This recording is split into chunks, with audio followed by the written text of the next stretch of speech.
changing. The legendary long lunch at the pub is now seen as a bit of a macho relic. In 2017, Lloyd's of London, the legendary insurance market, told its employees the party's over. No more drinks during office hours. But as you can see, not everyone got the memo. Because here's the rub of it.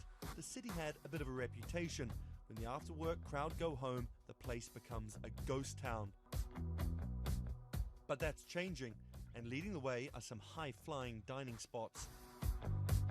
Sitting on top of the Heron Tower is the Duck and Waffle. It offers 24/7 service with a hell of a view. This is about as refined as a 24-hour Waffle House gets. But the most talked about new guest, who's reinventing the city's reputation, is called the Ned. Over £500 million has been spent turning this old bank into a private members club and hotel. With 8 restaurants in the lobby and a bar that stays open till 4 a.m, the Ned's injected some late-night atmosphere into the city. This is, after all, the oldest part of London. And following an injection of fun and flavour, it's throwing down a challenge to the rest of the city and shaking off its stuffy reputation.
There's an inherent attraction to light and being human.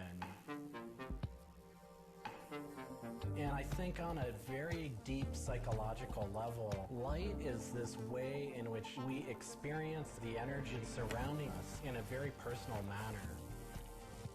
My name is Matt Dilling. I'm the founder of Light Bright Neon Studio, and we manufacture, produce, and restore neon works of art and design.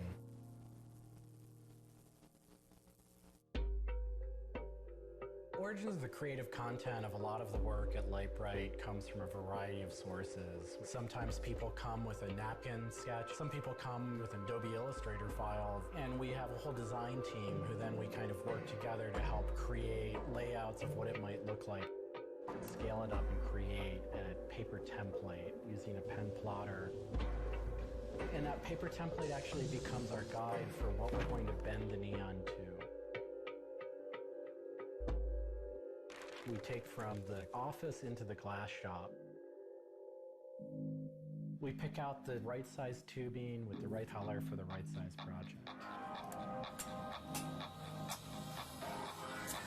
From there, we heat up the glass tubing. The torches heat the glass well in excess of 1,000 degrees in order for it to get into its molten state. We heat up and bend the glass tubing to match the template. One of our chandeliers has over 100 different bends in it. So each one of those bends has to be marked for a heated up bend. We also have to allow the glass to cool between the bends so that the next area can be worked on and heated up in its own unique fashion. It turns into spaghetti, and then we have to make sure that that spaghetti lines back up and cools to the template.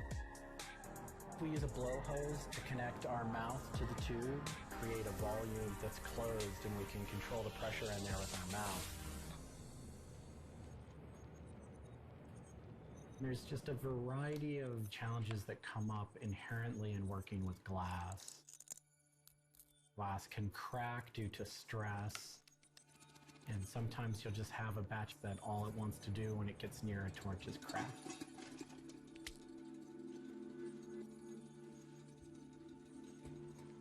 After we've bent various components, we have to go in using the crossfire or the hand torch and actually weld all of those pieces together.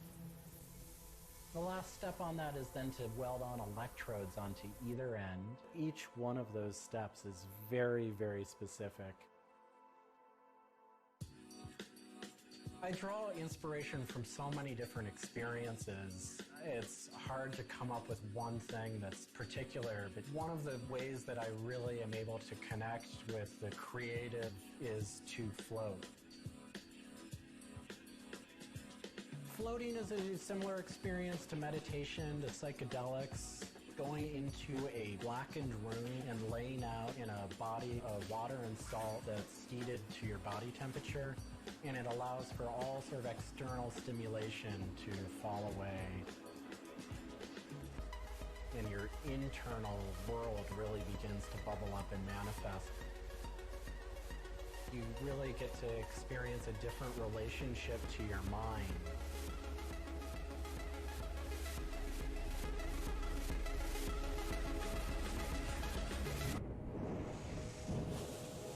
I think I work with neon because I can't not work with it. It's so challenging and so rewarding. And those things are so intertwined that there's no way of separating it out. I learn so much and continue to learn so much by working with it. I find so much inspiration in working with it, and I just continue to experience new and different things through the medium. It's that close to me at this point.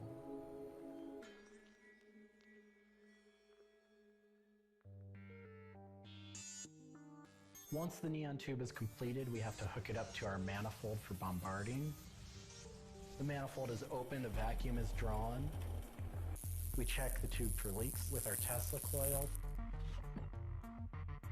We close the tube back off, and we heat it up using a very large and powerful transformer.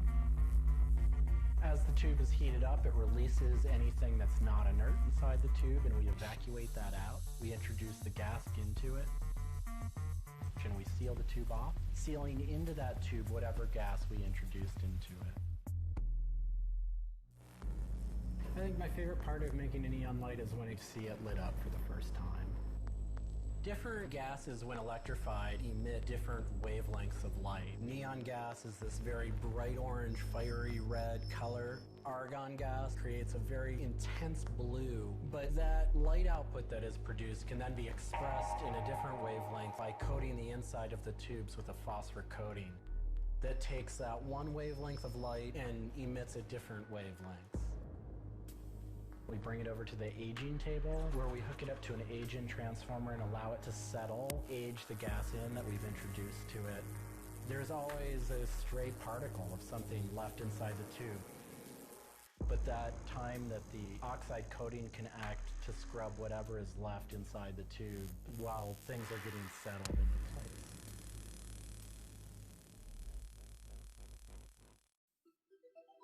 Once the tubes are aged in, we move on to our process of assembling two halves of the fixture together in a jig, gluing up the center of the fixture to its spindle. Once the adhesive dried, we would connect the wires from the fixture together into a transformer, and we turn on power and it lights up.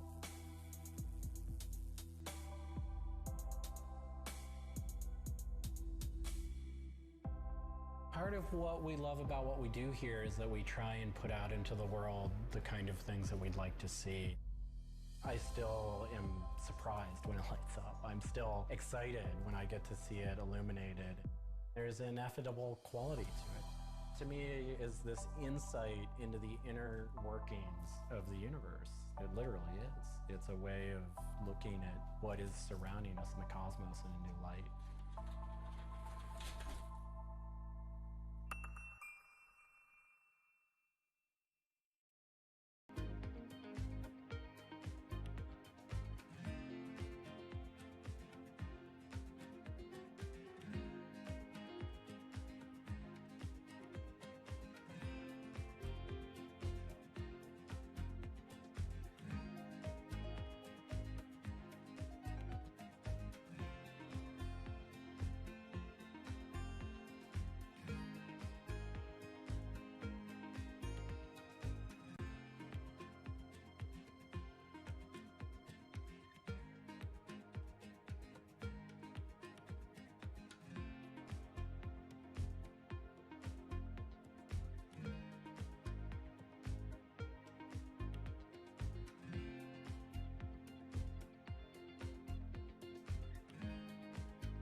It's a bit like an addiction.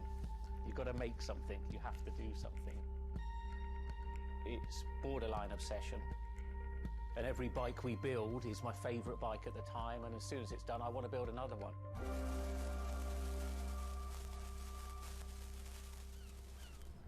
Sven cycles is something I've been thinking about ever since I started cycling in my late teens. We want bikes that ultimately you'll really enjoy riding.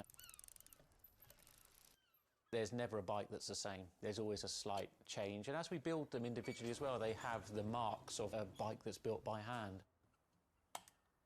Most people I know cycle have an idea of their dream bicycle. And it may be an evolving idea you've had in your head. And we've worked with a lot of people that have come to us with sketches and scrapbooks. It's really, really nice to build something that's just one-off and unique. I think a lot of people see a bicycle as two wheels and a frame in the middle. There are a lot of subtle changes and nuances in design which can change the riding characteristics quite dramatically. I'm a really big fan of modernist architecture, and the simplicity of a modernist building is really hard to achieve. And with some of our bikes, they may look very simple, but I think people should not underestimate the time and effort that goes into designing a product. Tubing is key to a bike's feel and ride. Reynolds tubing has been in my life ever since I can remember. Growing up, I could never afford a frame manufactured with their tubing. We can now put a badge on our bike saying manufactured at Reynolds, which is a sort of thing as a kid I just wouldn't have believed was going to happen.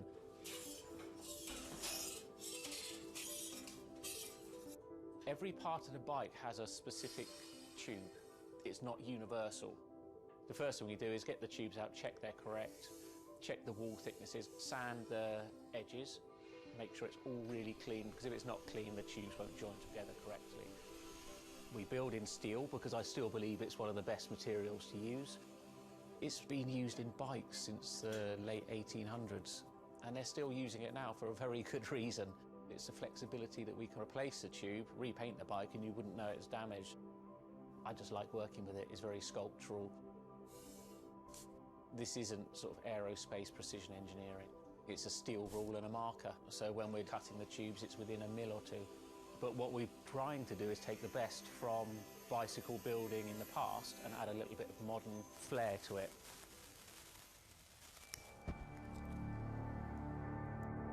There's various techniques for building bicycles.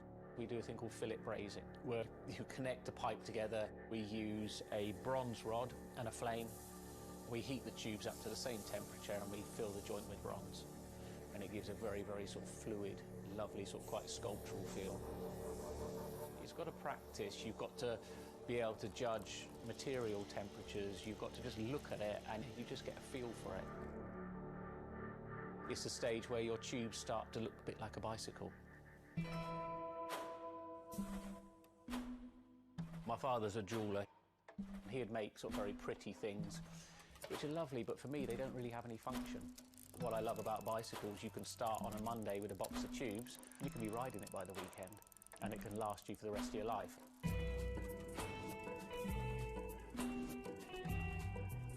Outside of the frame and forks, the other most important part is the wheels and tyres. When you build the wheels, you have to lace them, so there's little holes going all the way around the rim. You poke the spoke through. We do build all our wheels by hand here because a machine can't get 30 years worth of wheel building experience. Colour is very, very personal. With any of our bikes, you can have them painted whatever colour you want. We've matched one to a teapot, so we can get that scanned and we can match that, or someone's favourite item of clothing. I like to let the bike sit for 4 or 5 days minimum, just so the paint can have time to cure a little bit, and then we assemble it. We get out all the new components, and it's a case of putting them together. Some bikes you can assemble in 3 hours, some will take 3 days. And we've built bikes that cost in the £10,000 plus mark. Some people, they're saving up and this is their bike and they're going to own it for the rest of their lives, so we just want to make sure they get the right thing.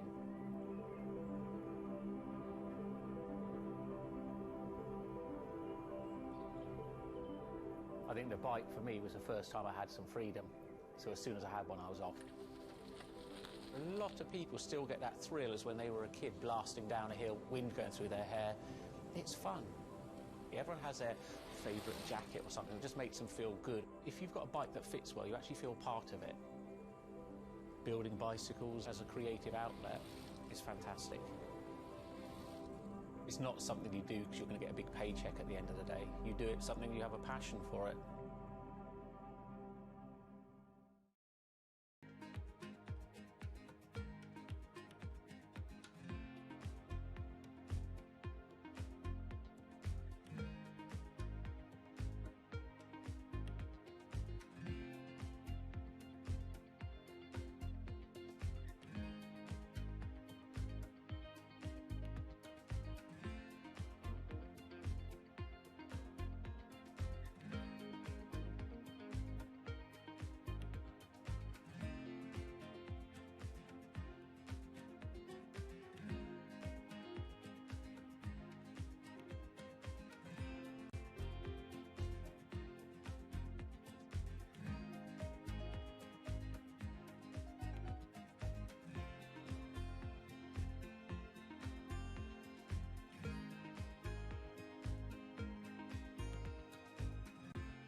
If you ever saw a wooden surfboard, it was probably hanging in somebody's house or underneath the deck. But kind of in the last 10 or 15 years, wood has made a big comeback. They surf wonderfully. It's beautiful and it feels great to be on one of them.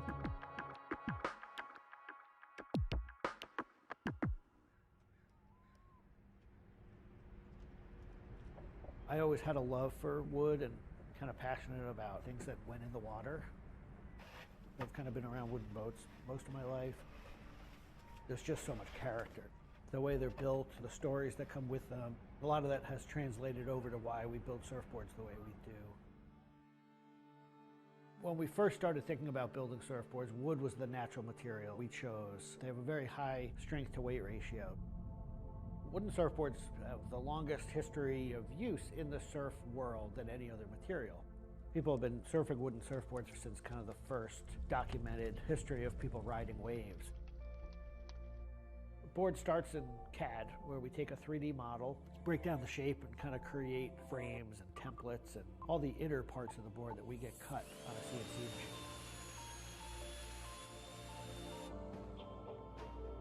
We take those frames and we just pop them out, assemble the frame into kind of a skeleton. We go out to our lumber shed, pick a bunch of cedar, and bring them into our mill shop, put glue along the edges, clamp it all together into a panel. Everything's book matched, you have symmetry in the colors and texture of the wood. Cut your outline. take our assembled frame, gently put it down right on top of the plank.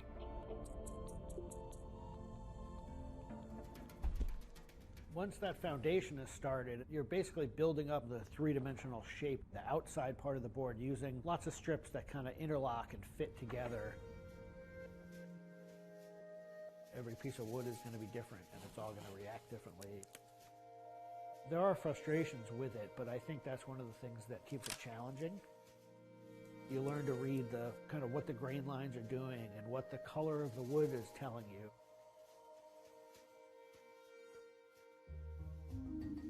Once those rails are cleaned up, we put our top planks on.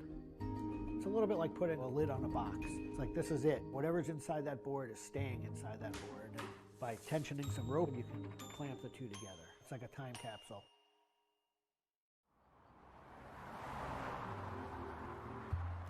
What makes our boards unique are they are built right here in York.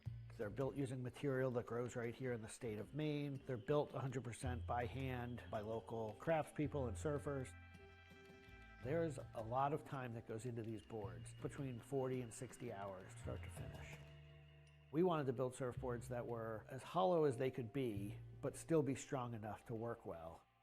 Too light and they don't surf well, but too heavy and they don't surf well. So there's a balance point there, and that's where we try to be.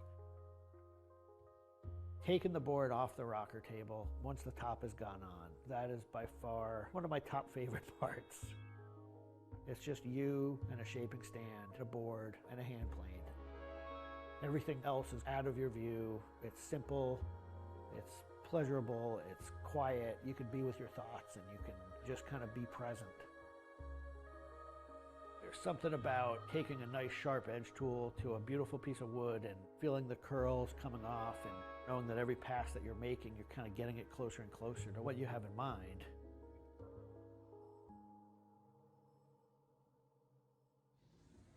Once we've shaped it down and the board's looking like it's supposed to look like, time for it to go into the glassing room. 4-ounce fiberglass, laying it over the board, draping it over the edges, cutting it, applying epoxy, and on the board. Once both sides are lamb coated, it's time to put in the hardware. Drill and router and install the fin box. And on the other side, we drill and put in the leash plug and a vent.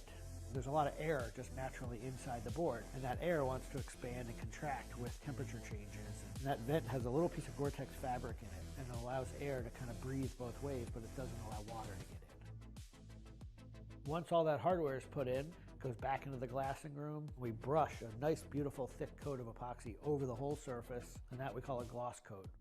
That's supposed to look beautiful and glossy and shiny and flawless. You get to see that board come to life. Whatever the colors in the wood, they really come out. It just makes it look like candy. You just want to touch it and run your hands down it, and it's just kind of the icing on the cake.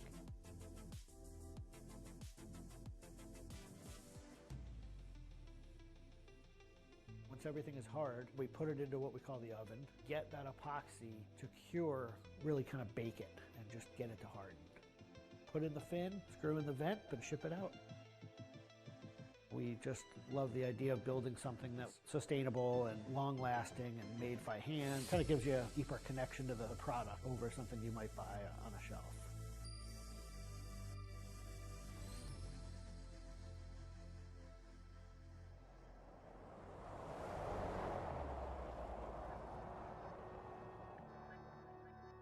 When a customer gets the board, they feel it. They 100% feel the amount of work and the amount of passion that went into the board. So I'm not really looking at hours and efficiency. We're looking at like doing it right and enjoying it as we go.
The design of this little trees car freshener goes way back to 1952 in Watertown, New York, and an unhappy milkman who's complaining to one of his customers about the bad smell of spoiled milk.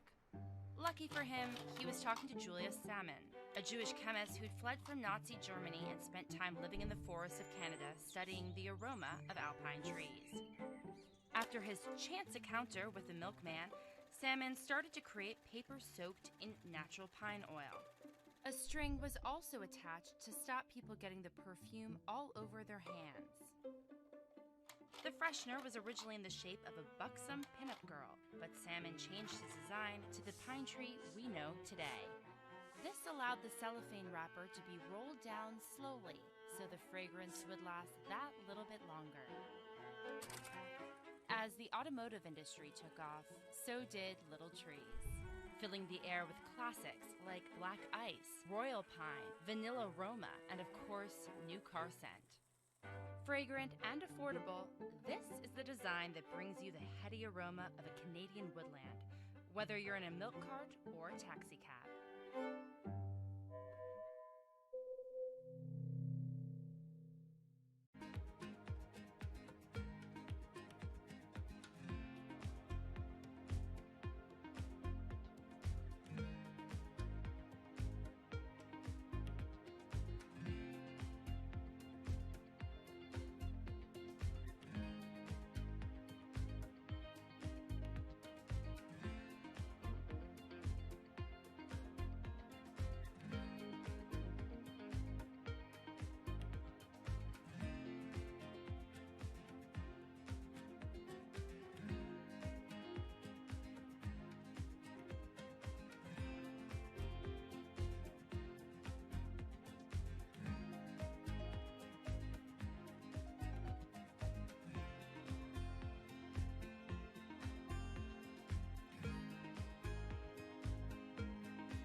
The design of this bottle started in Terre Haute, Indiana in 1915. At the time, Coca-Cola was being sold at soda fountains, or in a glass bottle called a Hutchinson. But this simple, straight-sided bottle was easy to copy, and imitations were flooding the market. The solution? A national contest for a new bottle that would make Coca-Cola stand out. even if the bottle were broken or you touched it in the dark. The Root Glass Company got to work on their competition entry, looking up the word coca in the encyclopedia and coming across an illustration for a cocoa pod. The curvy, ridge shape appealed to the team who used it as the basis for their winning design.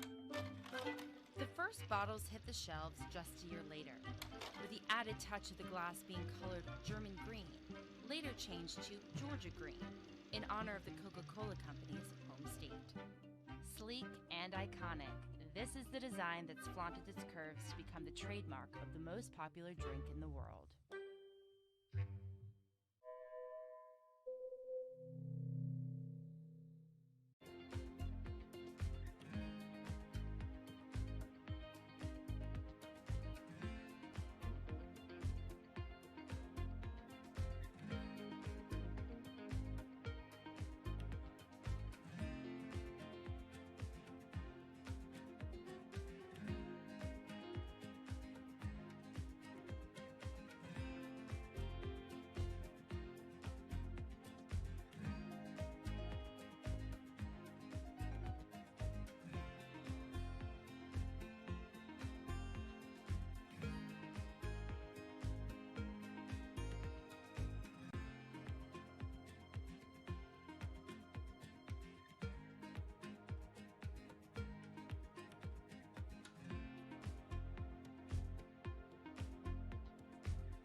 You've been open since 1982, Yes. which is a long time, Yes, especially yes. for a bank in this day and age when it can be difficult to even, survive a crisis. Yes. So many of them go away. Yeah. Tell us about, what a black bank is. Yeah. It's African American owned in the sense that it's depositors. Yep. So we are black owned, and as we say, we are unapologetically black. We used to see ourselves as a community bank that happened to be black owned, but really now our strategy, and has been for about the past 5 years, to really focus on the fact that we are black owned, because our community really needs someone to speak in an authentic voice about issues that are confronting our community. Maybe about 5 years ago, we started focusing on being black owned, and since then there has been this movement, this Bank Black movement, what it's really trying to do is to get the black community to use its $1.2 trillion to both deposit in black banks and to use it to really invest in black businesses and to start doing business with each other so that we could grow the economy in our community. How has the way that people think about black economic empowerment changed over the years? So for us, it has changed drastically, really through the use of technology. Not only are we located in Boston, Miami, and LA, we're also the first Black internet bank or online bank. And so people can open up an account with us from anywhere in the country. And we have customers here in New York, as well as in Utah and in Denver. And, you know, I could name cities across the country where we have customers. And so part of it is that we are now, as a community, connected through the internet. And that has been a drastic change in terms of how Black people have really viewed themselves and viewed the opportunity to bank Black and to buy Black and to do business Now, with are each your other. standards different when it comes to, say, lending and when it comes to giving out credit cards? It would seem that that would be one way of maybe helping a community that traditionally has had a harder time getting loans. Yep. So we do offer services that other large banks do not. As an example, about 30% of our community has a check systems record, which means that they can't open up a bank account somewhere else. And we offer a second chance checking account, so to give them another opportunity to open up an account. Or we have a secured credit card to help people rebuild their credit. So there are products that we offer that are really tailored to the needs of our community. But there's also the other side of it that a lot of people don't want to talk about. The FDIC does a study every year, and it showed that for national banks, only 1% of their lending goes to the Black community. Right. So we represent 14% of the population, but only 1% of their lending. Which is funny because, you know, buying houses and buying big things that you need a lot of loans for is something that's traditionally been sort of sold to the Right. Black community Right. in a very strong way. Yes, and it's really an opportunity to build wealth, but we're not able to get the loans. Whereas when they looked at Black banks, 67% of our lending goes to the Black community. So there is a huge difference in terms of who is serving the Black community for financial services. So when you're trying to get more interest around, you said the use of technology played a crucial part. How much of it is driven by Black millennials? Yeah, a lot of it.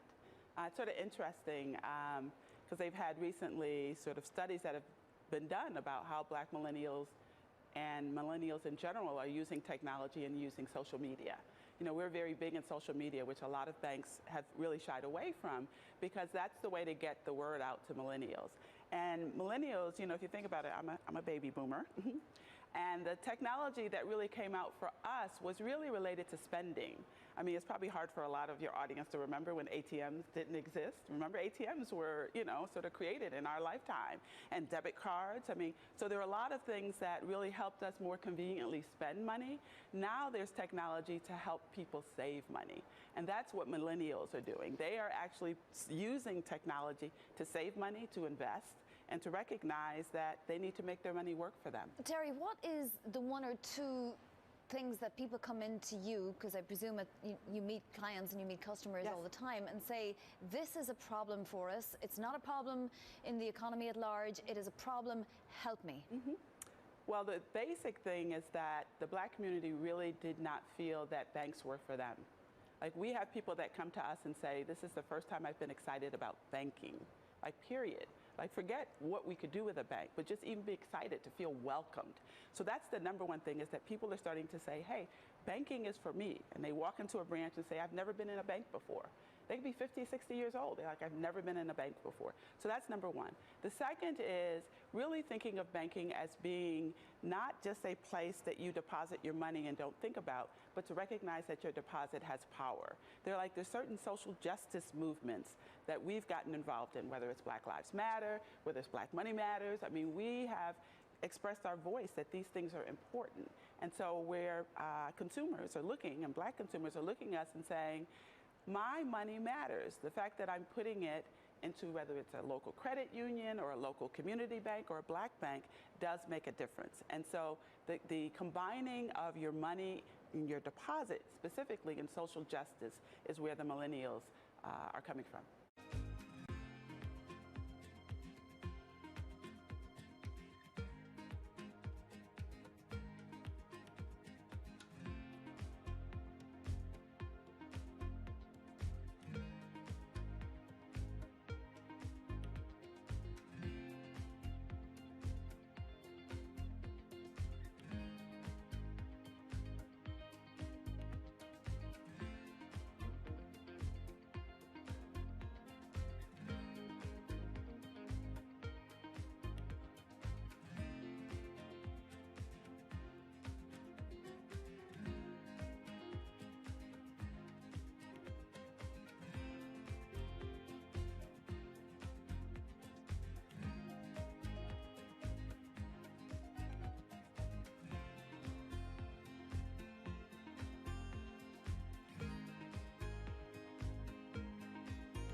the many satisfying moments in the recent Winter Olympics, it's hard to top the U.S. women's hockey team defeating Canada in a shootout and winning the gold medal. That victory is helping the National Women's Hockey League, the first paid women's pro hockey league, shine a light on the sport and inspire the next generation of female athletes. In today's Walk the Talk, Bloomberg's ongoing conversation about diversity in the workforce, I sat down with Danny Ryland, founder and commissioner of the NWHL. And I began by asking Danny about increased demand for women's hockey following the historic win by Team USA.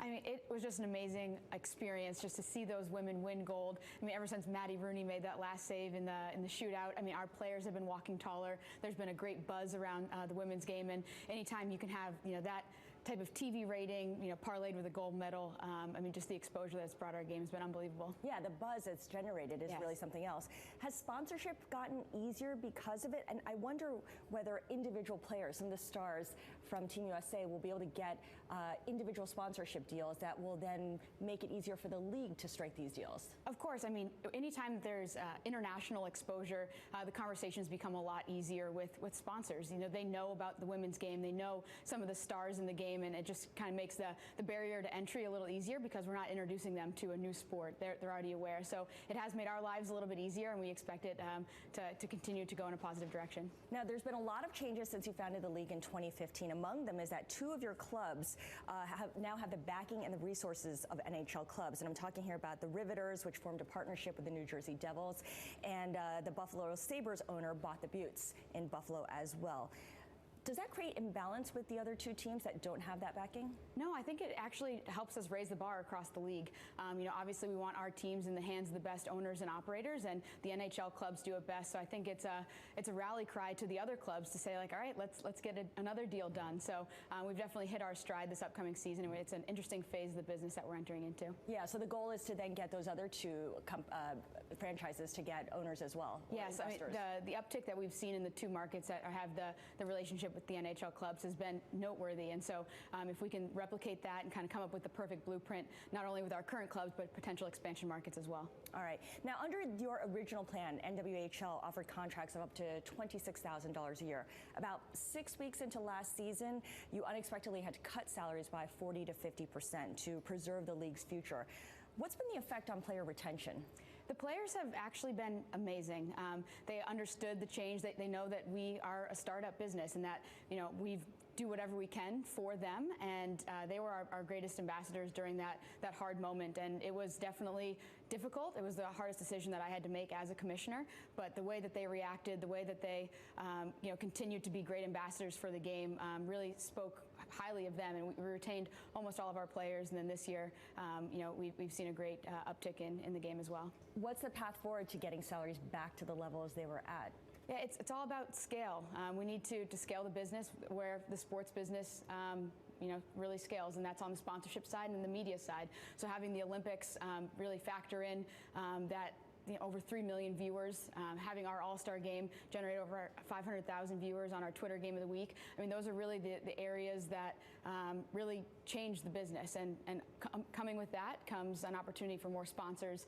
And obviously, $150,000 sponsorship is the same as selling 10,000 tickets in Buffalo, so it's really what changes the business. That's a great way to compare it. Dunkin' Donuts was one of your first sponsors, in fact, the first. Additional sponsors didn't necessarily follow suit. Why do you think that was? They actually signed on the second month of our very first season, so they are incredibly progressive in their thinking, and they understand that this is an opportunity. Before the Olympics, girls hockey was the 2nd fastest growing sport in the United States, and that's not going to slow down anytime soon. And so we think that our time is now, and the sponsors are going to start to step up. And when we can show the return on investment that Dunkin' has had from the 3 years they've been with us, I think it's going to be easier for more sponsors to follow. All right, well, let's talk about broadcasting. You stream games live on your website, I know.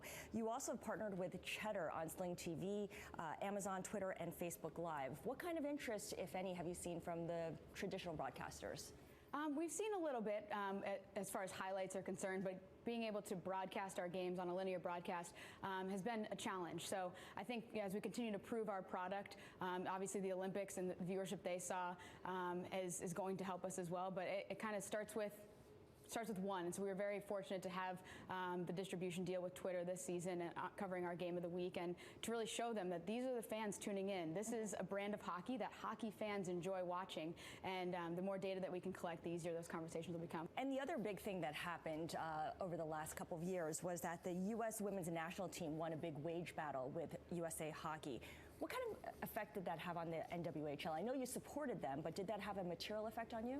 Not a material effect, but the more that women's hockey can be in the headlines, and the more that these women are empowered to stand up for themselves and to get that equality, it's great for not only women's hockey, but for women's sports. So I think it had a direct impact because of that. And we were there to support them, and we always plan to do that. And that was my conversation with Danny Ryland. She is commissioner of the National Women's Hockey League.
In the fight for gender equality, there are new warriors in the halls of U.S. business schools, men. The nonprofit group Forte Foundation has been training male business students to become part of its Men as Allies program. In today's Walk the Talk, Bloomberg's ongoing conversation about diversity in the workforce, I sat down with Elisa Sangster. She is executive director of Forte, to talk about the organization's efforts to launch women into careers in business. The business schools, each of them have established in a little bit of a different way, but they all found kind of the structure that worked for them. So the men work with the women's student group to establish this organization, and we've provided them with a toolkit. So really a step-by-step process of how to get this effectively started on your campus. They have a whole curriculum of conversations that they do in terms of programming. Some of them go out to hike a mountain and sit down and talk about these issues at the top of the mountain. Some of them go and have a small group dinner where they can actually have one-on-one guided conversations with questions that they can talk about. So it just depends on the group, and they try to do a variety of programming so that they can engage men and women who are on various ends of the spectrum into this conversation. Based on what you've seen through your years at the Forte Foundation, do men and women have different ideas about how men can best serve as allies to women in business school? It's a good question, and some of the things that we heard from the women, especially women who were resistant to this, were we don't need white knights, and so they didn't like the white knighting piece. They wanted the men to come in and join them side by side, but they didn't need them to come in and save the day. And for some of these organizations, that tension caused a little bit of a problem getting the organization started. But the good thing is they worked through it, they reapproached, and they came up with a better way to do it. And the men were open and interested in making these things successful, and that was helpful, I think. In terms of numbers, what have you seen? Are we talking about 100% participation by the men, or is there a threshold at which you know that this has legs? So I think what we're seeing is that the chapters have grown. So we've gone from a handful of chapters, 5 to 6, up to 25 right now out of our 52 partner business schools. But on each campus, they take a little bit of a different approach. Some of them are trying to get 100% of the men to sign a pledge, and then others are really looking at the population, 20, 30, 40%, who are interested in diving deep into this conversation and really making an impact in that way. So it's different depending on the campus. Now, this initiative was introduced in 2016. Obviously, a lot has happened since 2016. What have you learned from the whole process? That I think it's a really important conversation to be having early, and I think to start in a positive place where it's men saying we want to be supportive instead of men feeling attacked and possibly isolated from the conversation.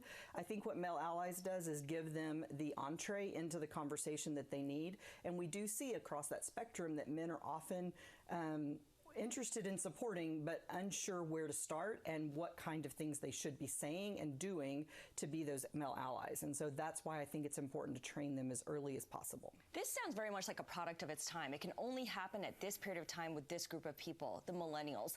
To what extent do you see the same level of enthusiasm from people who are from a different demographic, an older generation, for instance? Right.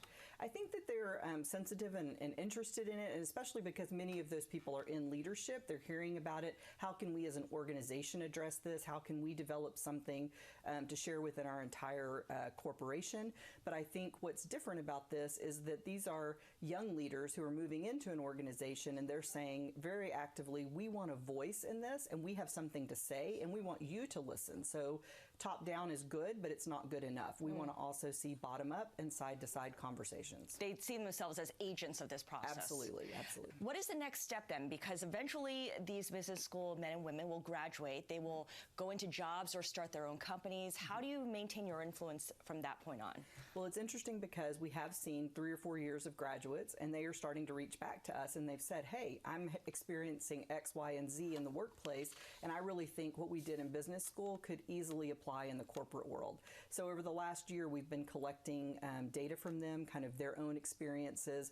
We've done additional research, and we've also been talking to companies, especially if they have some kind of grassroots movement. And I do think that business school, this program is unique to business school, and I don't think you're seeing it as pervasively within a company or in the corporate structure. So these students are still taking the grassroots approach, and they're saying, we think that this is the most effective way to do it. Training is important, and definitely we want our leaders to be bought in, but we think that having that conversation early is what prepares you to be the best business leader. What kinds of companies are participants, are willing participants here? It's companies from a lot of different industries. We've seen companies in tech, in consumer packaged goods, in finance, all across the board. There are companies involved in this. Again, it's more the men who are reaching out to us in those industries. It's not necessarily the companies saying, sign us up.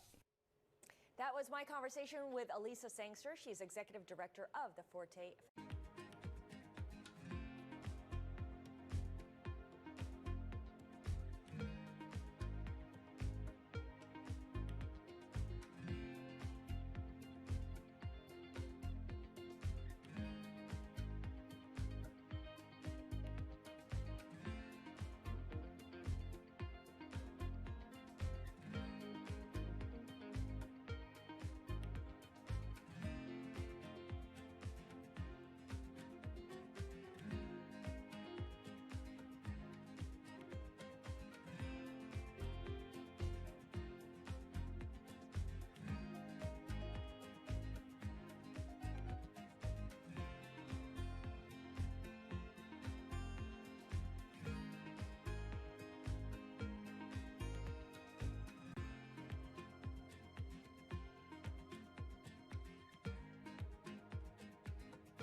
To the Me Too movement, Hollywood is in self-reflection mode about creating a safer work environment for women. There's now a website aggregating reviews from exclusively female critics. Cherry Picks is taking on male-dominated opinion sites like Rotten Tomatoes. In today's Walk the Talk, Bloomberg's ongoing conversation about diversity in the workplace, I sat down with the founder of Cherry Picks, Miranda Bailey, and I began by asking what specific need her business fulfills. We're kind of cherry picking the female critical voice out of film, television, video games, basically anywhere where there's art criticism and media criticism, so we can have a platform to see what women think about it. In terms of women, it's very complicated because there's not that many of them on Rotten Tomatoes compared to the men. I mean, it's less than a quarter. So in order for us to us being females, to have a voice and know what females think about something, it's really hard when there's an overwhelmingly male, voice shouting at you or saying, this is how it should be. What are the financial consequences of that gender imbalance among film critics? How does it make its way through the industry? Well, I don't really know about financial, situation. For me, it's about the consumer. I mean, in Hollywood, we've been talking about we need more women behind the camera, we need more women's stories, more women writers, more women actors, everything like that. And I'm a film producer and actor and director, and it's really easy to say we need it, and it's a lot harder to make it happen because at the end of the day, Hollywood follows the consumers. And if the consumers are being told what is worth their money by a certain group of people that are, kind of narrow, then it's not going to open up. And I felt like, well, maybe if we can open up the critical voice, which is, the gatekeepers essentially telling people what they should buy, what's worth their money, and women actually like these stories and like these filmmakers, then I thought that would be a faster way to get more women behind the camera and more women's stories told.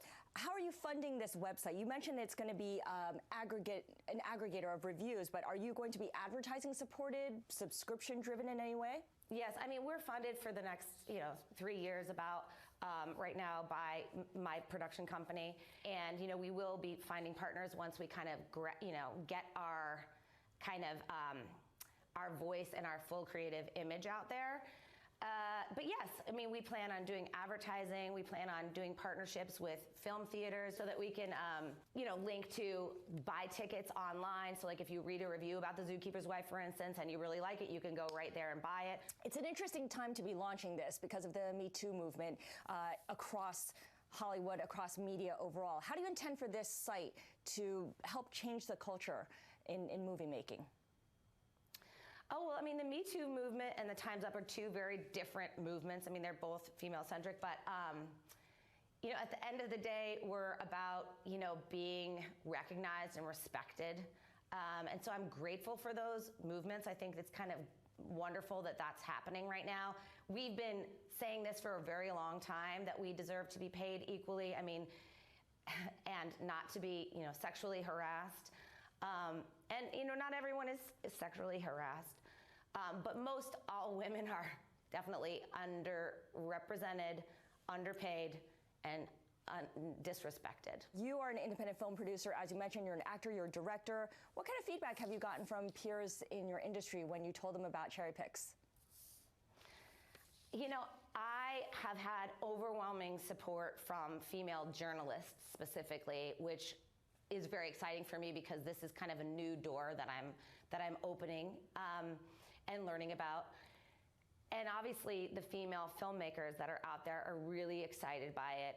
We're all banding together right now and supporting each other, which I think is great. I think one thing that's awesome about the Time's Up movement is that all of the women who are directing right now are not competing with each other. We're all rooting for each other. And I think that that's a big change.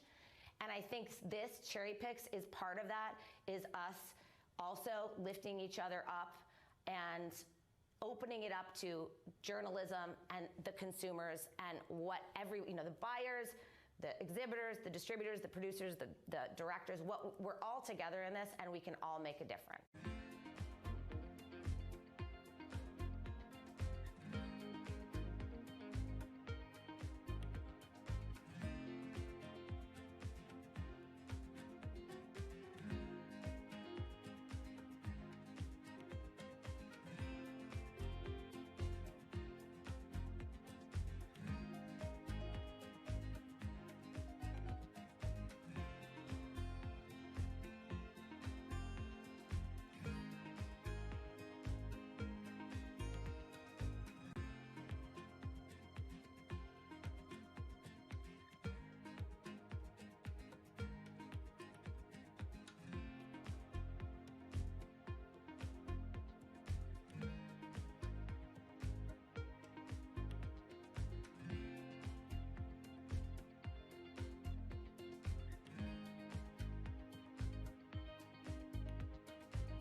Cos Marte went from doing hard time to building hard bodies.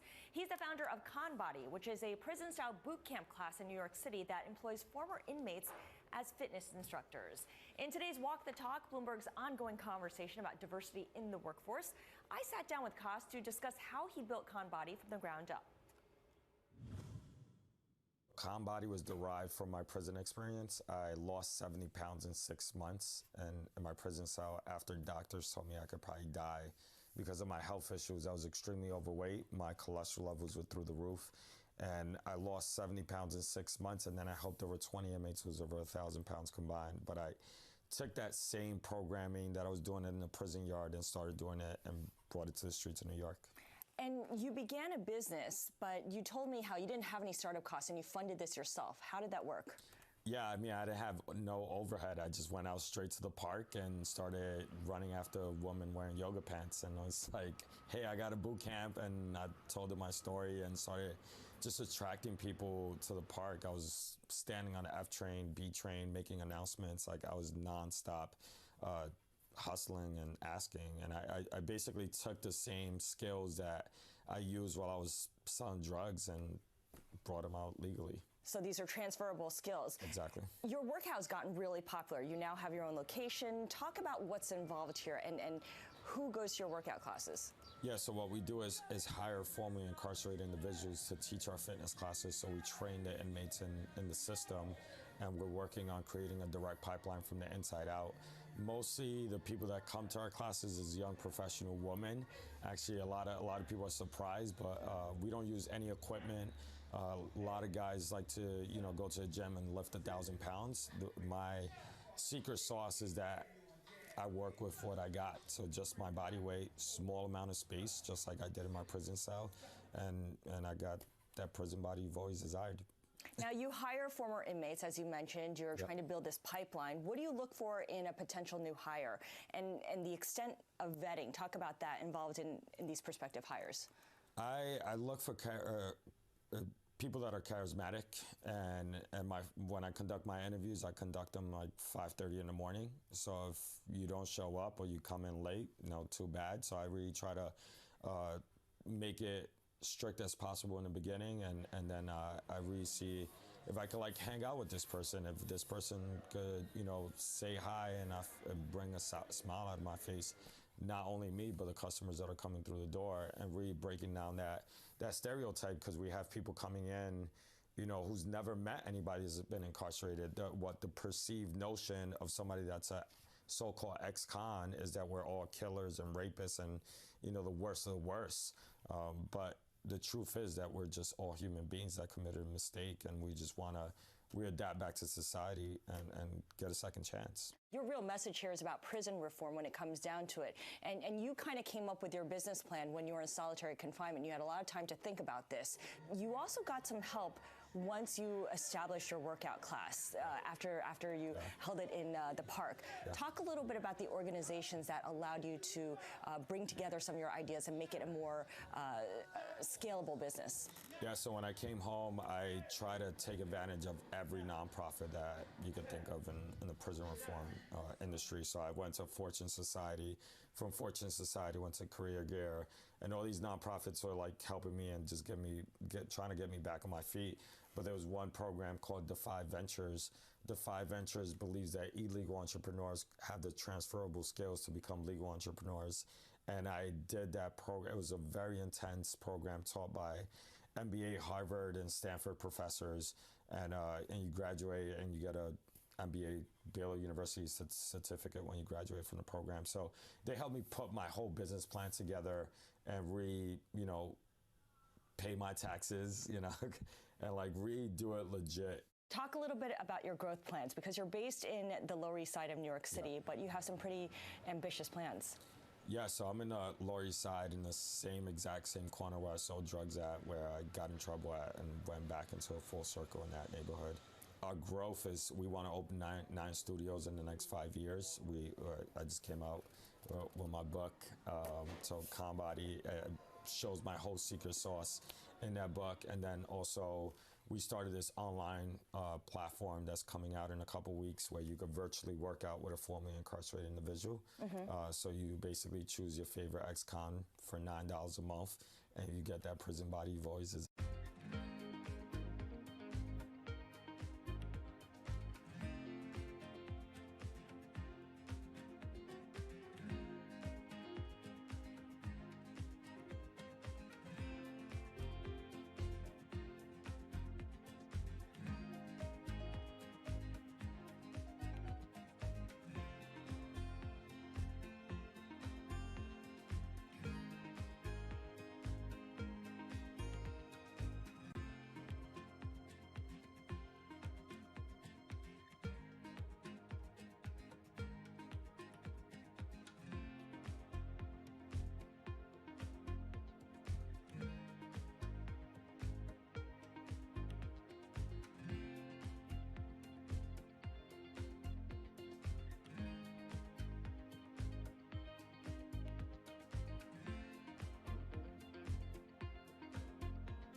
Diversity is in fashion. That's according to Eva Chen, who heads up fashion partnerships at Instagram. In today's Walk the Talk, Bloomberg's ongoing conversation about diversity in the workplace, I sat down with Eva Chen at the monthly Cornell Tech at Bloomberg Speaker Series, and I asked Eva how exactly inclusion is showing up on the runways. The message is you must be inclusive, and you must kind of understand that there are billions of people on this planet, and there's not one look. I think about Instagram and some of the accounts that have done so well on Instagram, and some of the models that are coming out of it, like Ashley Graham or Paloma SLR or Halima. Like, these are women who represent beauty for a lot of different people, and that kind of cookie cutter look. There's not just one standard of beauty. It's 800 million standards of beauty. So I think that's kind of the voice. And now, you think about it, if a fashion show were to cast just one type of model or one type of woman in their runway, and it was every single model looked the same, you would hear about it on Instagram. Like, people will not take that. And I think it's amazing. I think it's powerful. I think everyone can feel represented. And for me growing up, I remember not seeing anyone who looked like me or looked like us. It just didn't exist. And I think now, if you are a 15-year-old bookworm who loves to read, this is like, I'm describing myself, like a bookworm who loves to read young adult fiction and drink like lemon ginger tea. You know, it's like you can find someone else, and you can find your group of people by following the hashtag Bookstagram. You know, you can find like your kind of like squad, and even if it's a digital squad, you can feel like you have other people to kind of identify with. How is fashion able to get ahead of the curve of everyone else? Why were they able to figure this out more quickly than others? I mean, I think in so many ways, like, you know, fashion just kind of, it's supposed to be a little bit prescient. It's supposed to be a little bit ahead of the curve. And also you're able to push the boundaries in fashion. Like, you know, like there are runway shows where people can kind of walk backwards on the runway, or they cast real life models, real life people, which is just like people, revolutionary, you know, like on the runway. And I think that you're able to take risks in fashion, and risks are appreciated. Some risks don't pay off. I mean, I think of H&M and the controversy over a black child modeling a sweatshirt with the words "coolest monkey in the jungle." That obviously did not work.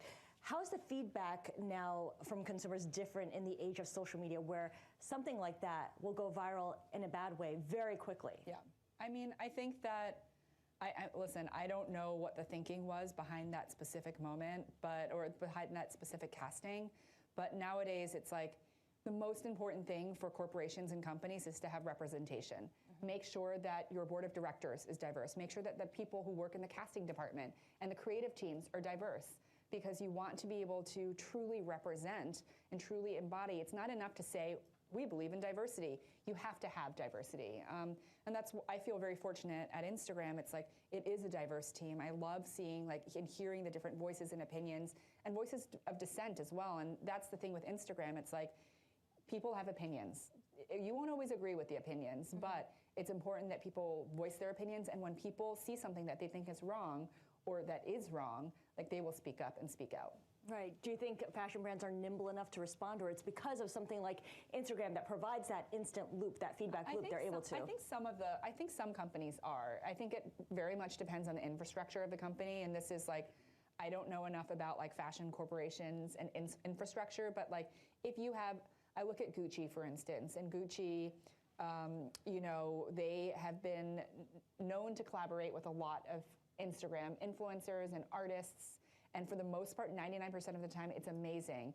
And there was one season where they did there was something on the runway that was very evocative of Dapper Dan, you know, the renowned kind of like fashion icon, and they were called out for it. And very quickly, they issued a statement saying like, you were right, and now they're collaborating with Dapper Dan and doing a whole collection together.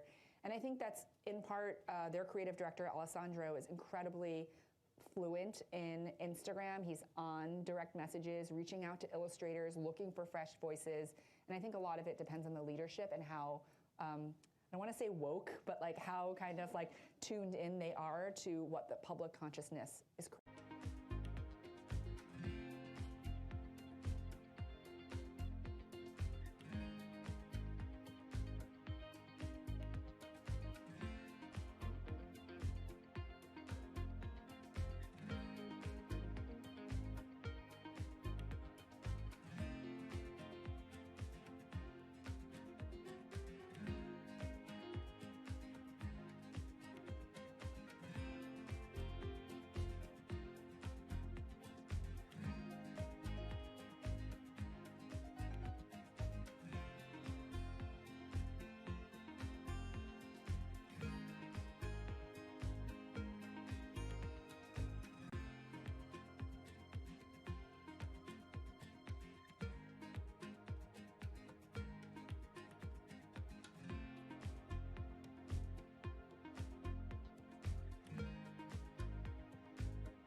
So in the early 1990s, you started selling soaps and essential oils on the streets of Harlem and Bed-Stuy to start Sundial Brands. Yeah. How did you know back then that there would be a market for black hair and skincare products?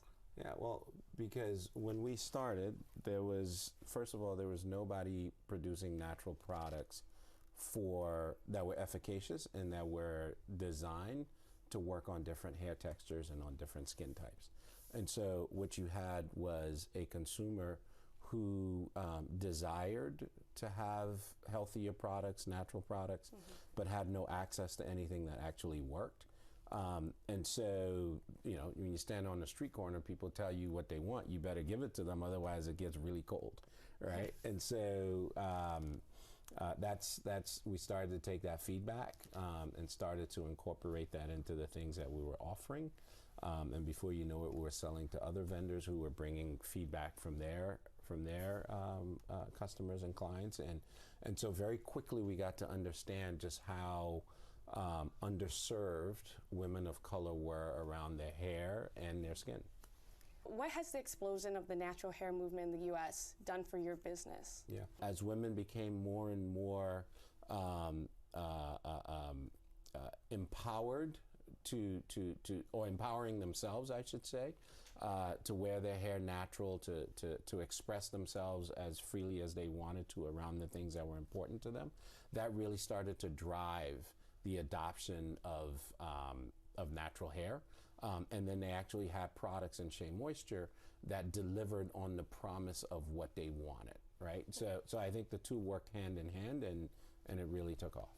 How does Sundial Brand stay authentic as you guys have grown? Yeah, I mean, I think for us, we've built our business from day one on a model that we call community commerce. And what community commerce is that a business ought to invest in the community where it does business, right? And it ought to provide not just products to that community, but it also should take the dollars that it takes out of that community and put it back in. And so for us, that meant that the products that we produced from our supply chain in Ghana, of which there are 16,000 women that now supply Shea Moisture, who have now risen above the poverty line because of this model, also get to share in 10% of the revenue of the products that their ingredients go into, right? That then provides them with infrastructural support, warehousing, equipment, training, safety, health insurance, bank accounts. That's the core of what we do this for, and so we continue to do that. And so in November, Unilever acquired Sundial Brands. What did that deal allow you to do now that you haven't been able to do before? It enabled us to take, to commit to this $100 million fund. It's called the New Voices Fund for Women of Color, which now allows us to go create other entrepreneurs, or maybe not create, but invest in other entrepreneurs so that they too can have the type of economic opportunities that we've had. So as I said, it's not for one company or two companies alone to be able to compete and to survive and to sustain is not enough. We need thousands, right? So so the first thing this allows us to do is to invest there. The second thing that it allows us to do is to scale our community commerce model so that we can go from these 16,000 women to 200,000 to 300,000 women globally. And the third thing that it allows us to do is to compete globally against global corporations. We can't compete for shelf space the same way because we don't have the same resources. We can't buy the same amount of advertising on TV or in magazines or in social media. So we end up shrinking and shrinking and shrinking as more companies come in to serve us as consumers. So what we've got to do is we've got to provide capital to each other in our communities in order to compete. We've got to find ways to scale our business. Now, the way that I've done it may not be the way for everybody else, but at least it shows a path, right? And it shows that it can be done, and it shows that you can do it and be highly successful at doing it. And it also shows that once you do it, you've got to be committed to putting it back in.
today's Walk the Talk, Bloomberg's conversation about diversity in the workforce, we're putting the spotlight on Goldman Sachs. CEO Lloyd Blankfein is reportedly planning to step down as soon as this year. Diversity will be a top priority for his heir apparent, David Solomon.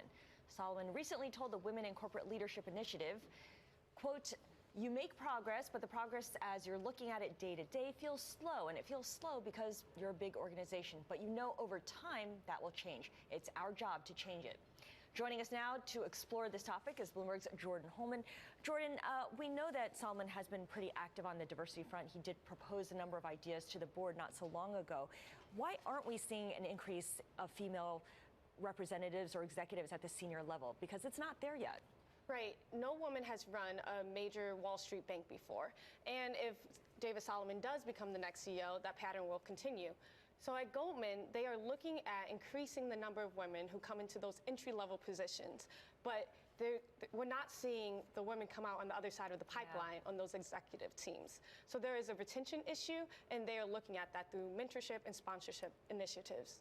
So how long does it take before you get sort of a critical mass of women at senior ranks? I mean, what's the sort of trajectory within Goldman to reach the upper echelons of leadership? It definitely takes years, and you have to groom people. Goldman's a company where they want to hire internal candidates. An internal candidate becomes CEO. So that's why it's important to retain those women that they're bringing in. For example, this summer, they said that they have about 40%, mid 40% of women in their junior employee class. And so that's great, but there's only 2 women on their executive team. So now you have to, with this generation, groom them, promote them, have opportunities for them to want to stay on Wall Street. And that takes time. I think about how Dina Powell, who was once at Goldman Sachs, went to work for the Trump White House, has come back. And there was some tension over her promotion when she returned because she was added to the management committee when her background is not in a profit-generating business. Right. Her background's in government and philanthropy. And when you're looking for the next CEO, you're looking for those people who've been in positions of profit and loss. And she's not in that. So then when you look at the pool of women who are in that, it gets smaller and smaller. So then when it's time to select your CEO, you have nowhere to turn. How does Goldman compare to its peers with this? So Goldman's not alone when it comes to female representation. Citigroup and JP Morgan also have less than a quarter of women on their executive teams. So it's a conversation that needs to happen across all the banks of how do you get your first female CEO of a large bank. You recently talked with Goldman Sachs' former HR head, Edith Cooper, who spoke about the bank's efforts to increase diversity, women as well as minorities. What did you learn from her? So Edith Cooper spoke on a panel last week, and she said that Goldman is looking at the data. They're really trying to be data-driven about their diversity initiatives. So if the data's not saying that they're making progress and change, like Solomon said earlier, it looks slow, then they're going to switch it up. They're going to try new initiatives.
Fixed income mutual funds run by women are outperforming funds run by men. So you would think that the number of female managers would be rising, but you'd be wrong.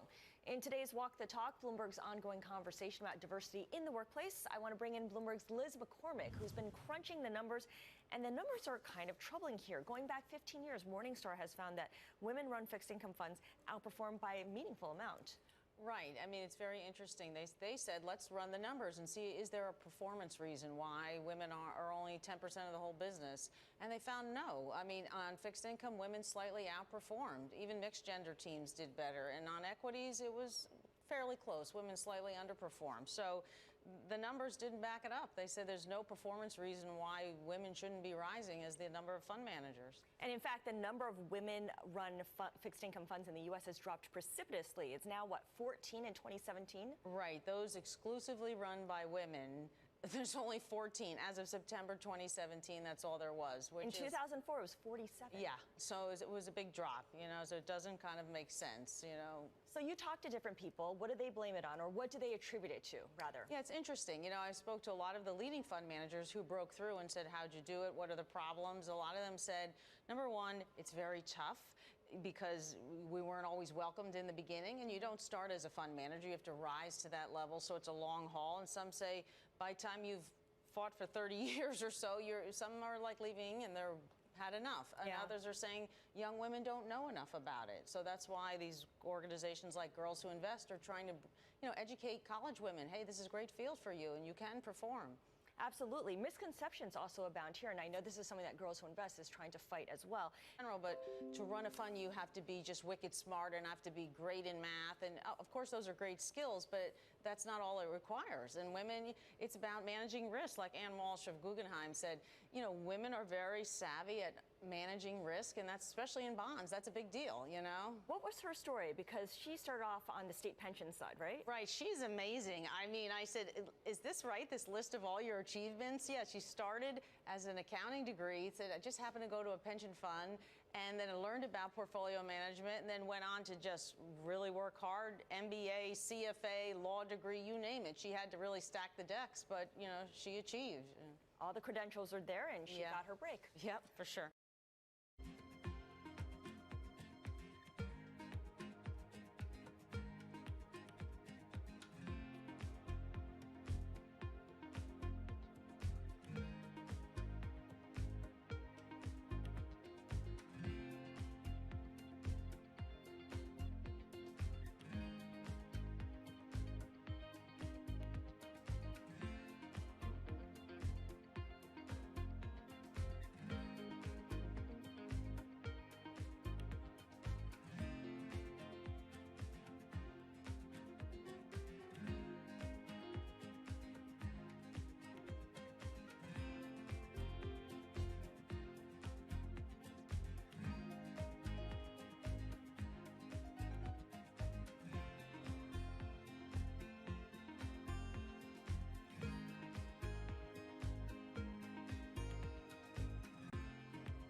the 1990s, Liberian native Richelieu Dennis co-founded Sundial Brands with the goal of creating natural hair and beauty products for consumers of color.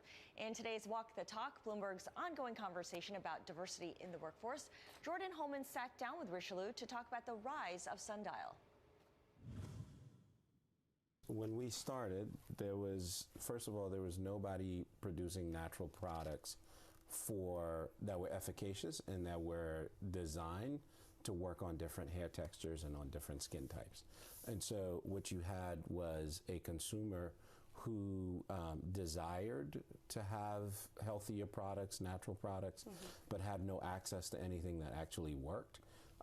And so, when you stand on the street corner, people tell you what they want, you better give it to them, otherwise it gets really cold, right? And so we started to take that feedback and started to incorporate that into the things that we were offering. And before you know it, we were selling to other vendors who were bringing feedback from their customers and clients. And so very quickly we got to understand just how underserved women of color were around their hair and their skin. What has the explosion of the natural hair movement in the U.S. done for your business? Yeah, as women became more and more empowered or empowering themselves, I should say, to wear their hair natural, to express themselves as freely as they wanted to around the things that were important to them, that really started to drive the adoption of natural hair. And then they actually had products in Shea Moisture that delivered on the promise of what they wanted, right? So I think the two worked hand in hand, and it really took off. And that was Bloomberg's Jordan Holman speaking with Sundial Brands co-founder Richelieu Dennis. You can get the full interview on Bloomberg.com.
LOTOME stands for Locate, Target, and Message.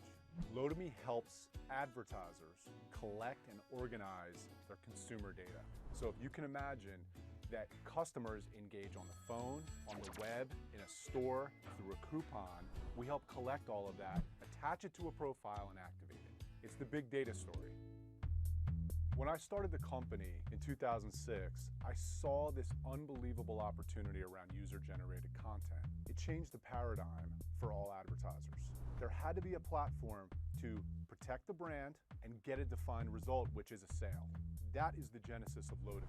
My first year in business, we landed 9 customers on a proof of concept. I then went to venture capitalists and told them the story. And over time, I was able to raise $60 million. I woke up one day in 2011, I had a board meeting.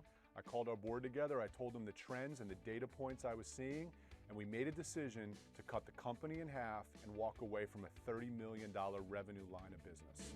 We took the company and made a huge pivot. We went from about 100 employees down to 50.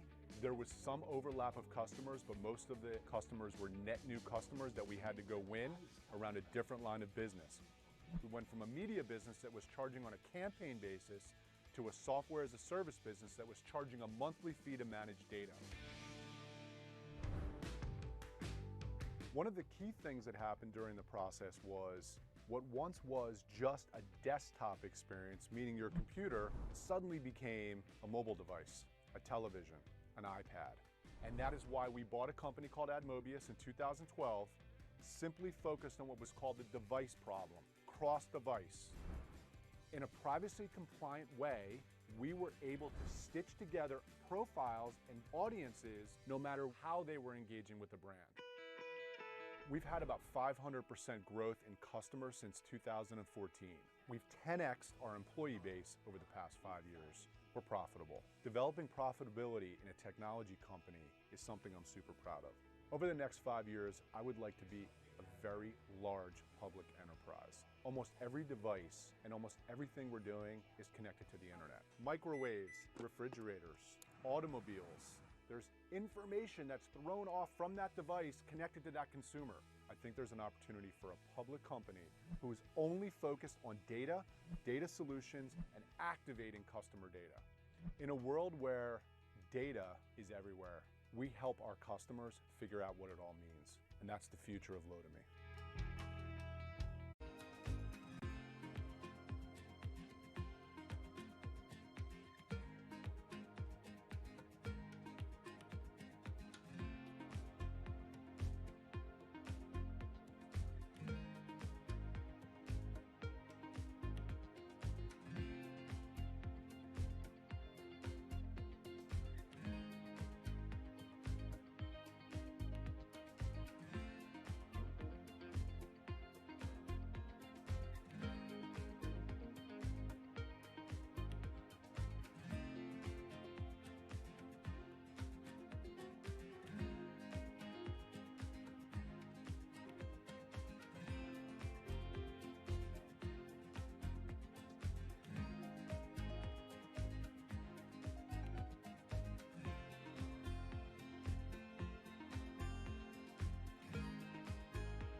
idea for Full Lane came about in 2009 when I was making a personal shift to a healthier lifestyle generally. And I realized when I was looking into nutrition and fitness that all of these beauty products actually contained a lot of toxins. I realized there was a real opportunity for a clean beauty retail store with all vetted products for safety and performance. Our entire goal is to shift the mindset around the products you apply to your skin. I needed to learn a lot about business and about the beauty industry. I worked on a lavender farm, I worked for a skincare developer, I got a quick MBA at Babson where I focused on the business plan the entire time. In 2013, we opened doors to our first store. I was in there every single day talking to customers, figuring out what this needed to be. I raised a small angel round of $750,000. That lasted us almost 3 years. All the way through to 2016, I was really focused on building a brick and mortar first business. At the same time, there was so much more going on in beauty online than there ever had been. You know, content had become so critical. We decided to make a huge shift in 2016 and change to a digital first business. We decided that digital first was really going to be the only way that we could get the content out there and we could grow fast enough to be able to share our, very unique level of expertise. So we raised a round of $3 million to do that. We needed to build a digital first team. We needed to build a new flexible tech stack. We're very lucky to be in Boston, to be surrounded by a ton of really awesome engineers and folks that are super passionate about mission-driven business as well. We spent a year and a half building it out, figuring out how Full Lane should exist online. So it'll be between 70 to 80% online by the end of this year. Despite building a digital first business, you can never truly replicate our in-store experience online. We have 2 brick and mortar stores right now, both in Boston. We'll be opening 4 this year. And if everything goes well, we'll open an additional 10 in 2019. We're going to continue growing content and education online in a huge, huge way. I think the real secret sauce to Full Lane is we are a highly curated portfolio. Since starting the business, we've tested between 800 to 900 brands. We have 75 brands in the store right now. It's not easy to get on our shelves. We don't carry any full brand portfolios. We carry what the best products are by the brand. It's helping in the repeat rates, it's helping in retention. We're now becoming known as the place to really truly start your clean beauty journey.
mission at Food 52 is to inspire people to eat thoughtfully and live joyfully. We are a comprehensive resource for kitchen and home enthusiasts, and that means that we offer both content and commerce, and then community is a tie that holds it all together. My co-founder Amanda and I both come from traditional print media backgrounds. We were editors and writers. In 2008-2009, we saw this opportunity to create a brand around kitchen and home that lived online.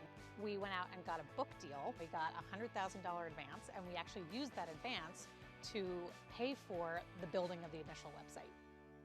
In 2009, when we launched, we started really with recipes. Then in 2010, we raised an angel round, a seed round, of $750,000, which we used to invest in building out our own e-commerce platform. E-commerce represents about 60% of our top line revenue, and ad sales is the majority of the rest, with a very small bit being cookbook sales.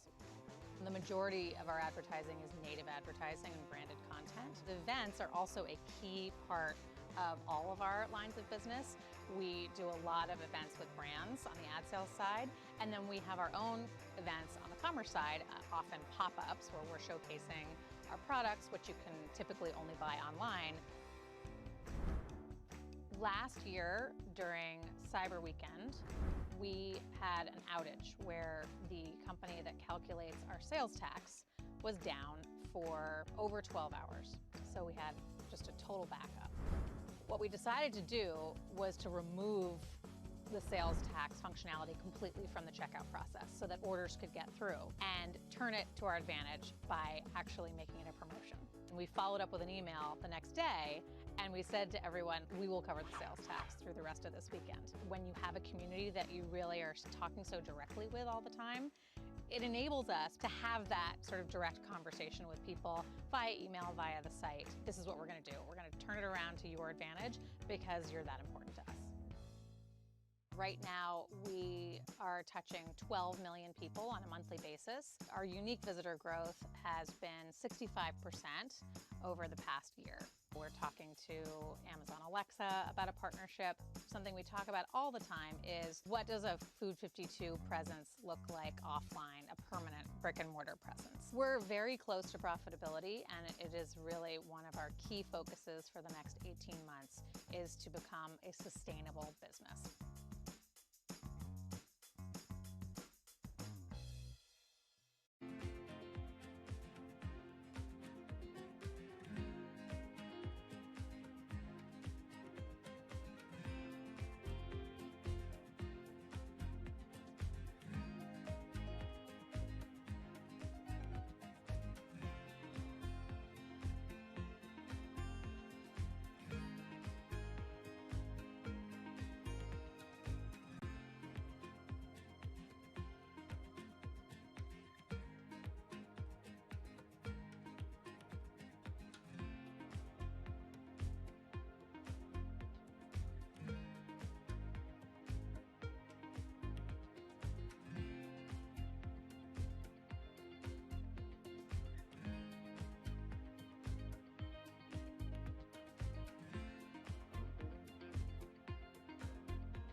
Sweetgreen, we make every single thing from scratch in store every day.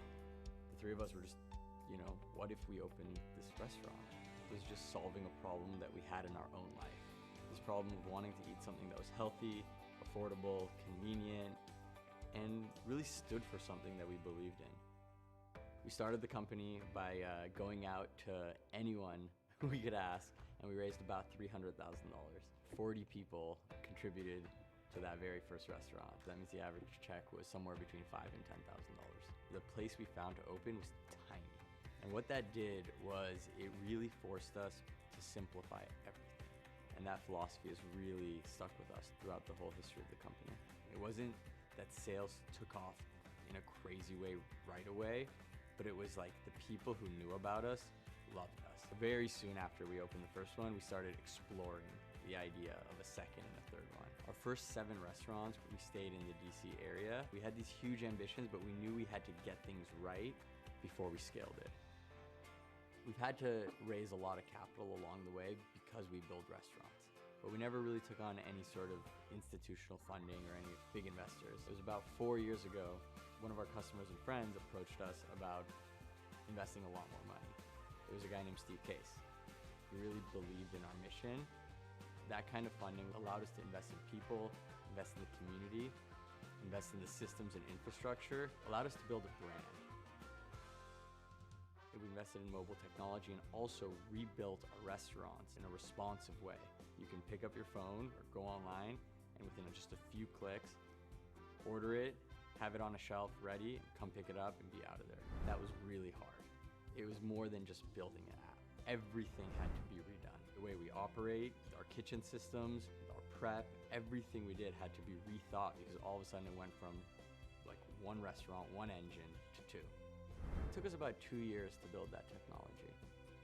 I think sometimes the easy way is not the right way. Instead of resisting it, embrace it and figure out a way to do it the right way, not just the cheap or the easy way. Today we're open across the country in 8 cities.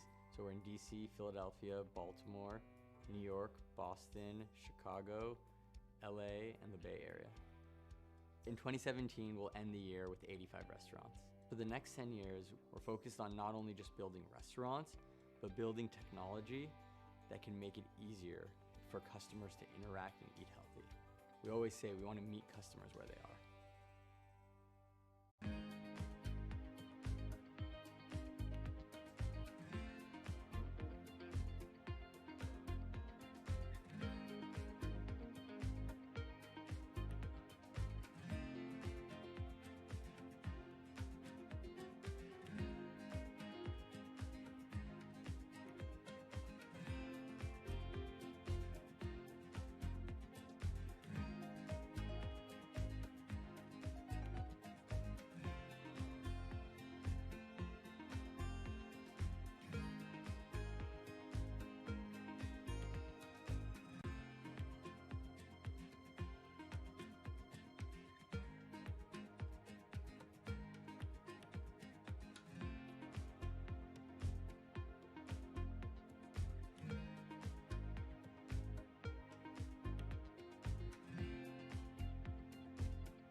The idea for Swell really was I wanted to create a better looking water bottle that would convert people to actually carrying a water bottle everywhere that they went to stop using those plastic water bottles.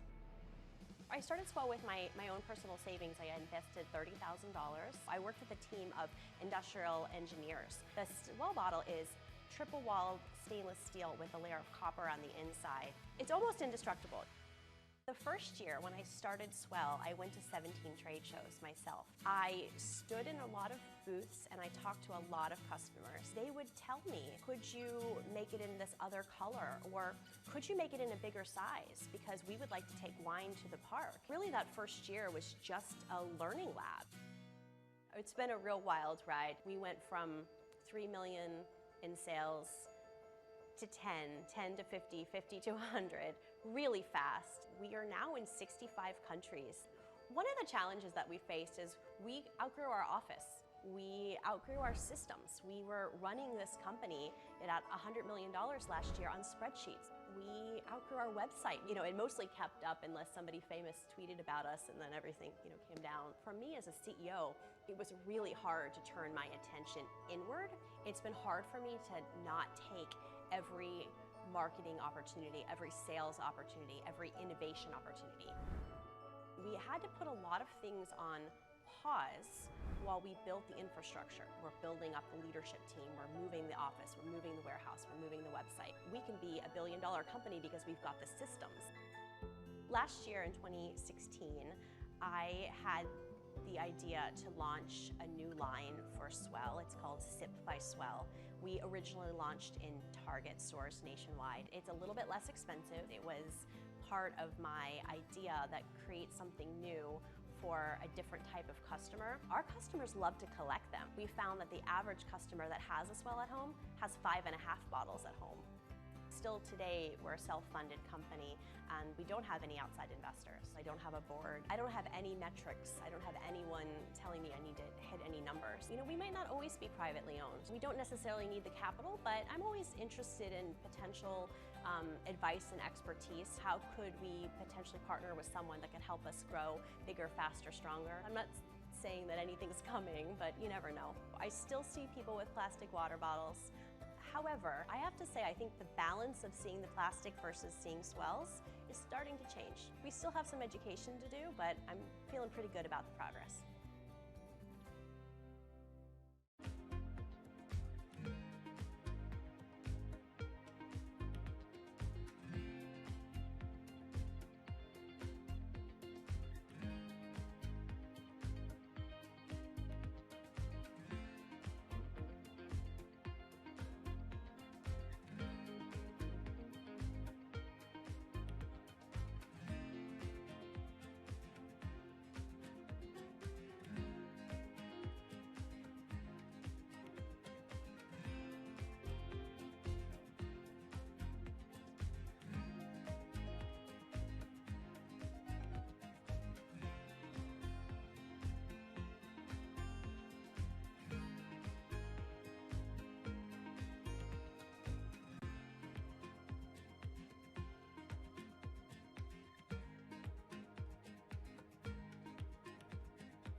Gotham Greens is a commercial-scale urban farming company. We develop and operate high-tech greenhouse facilities for fresh vegetable production in cities. I was working in the field of sustainability and environmental engineering and became fascinated with the technology that was available to be able to grow crops using a small fraction of the resources compared to conventional farming. And at the same time, I really started to recognize the growing trend in the marketplace toward consumers wanting more local and regionally sourced food. So that's really when the light bulb moment went off. We cobbled together some funding and built a 15,000 square foot rooftop greenhouse in the Greenpoint neighborhood of Brooklyn in 2011. We started pitching supermarket chains, restaurants, we started inviting chefs into the greenhouse facility, and within 3 months we were completely sold out of the produce. And that's when we realized that we were really onto something and we should probably expand. And then a really compelling partnership opportunity came along with Whole Foods Market, which at the time was one of our largest customers, and we crafted an idea to actually design and build commercial scale greenhouse into the roofs of one of their new supermarkets in Brooklyn, New York. That was almost double the size of the first one and provided our brand with a lot of visibility. Lo and behold, within a few short months of opening that second greenhouse facility, we were yet again sold out of the produce. So we started looking at Chicago, which is also a city with a thriving food culture and a consumer base that's increasingly demanding high quality fresh produce, and that facility is our largest until date, which is about 80,000 square feet or 2 acres, that produces the equivalent of about 50 acres of conventional field farming. This form of farming, which is known as controlled environment agriculture, is really a combination of horticultural science as well as environmental engineering. It was a challenge to find people with this very unique skill set. We conceived of an idea to establish an in-house training program that we now call Gotham Greens University. So we're able to take young graduates out of university or high school vocational programs focused on science and biology and train them to really design these facilities and operate them. Our company has built 4 greenhouse facilities across 2 cities. We have about 160 employees. We've experienced about a 20x growth rate since inception. In our first year of operations, we grew about 500,000 heads of lettuce and leafy greens. And last year, we grew over 20 million heads of lettuce and leafy greens. I believe the future will have us expanding to other cities across the United States, expanding into new products, new product development. Our motto is to be able to harvest and deliver within 24 hours to be able to provide consumers with the freshest possible product and the best tasting product.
Gemmy is a new luxury brand that's providing the customer with the highest quality Italian shoes at prices that have never been historically possible until now.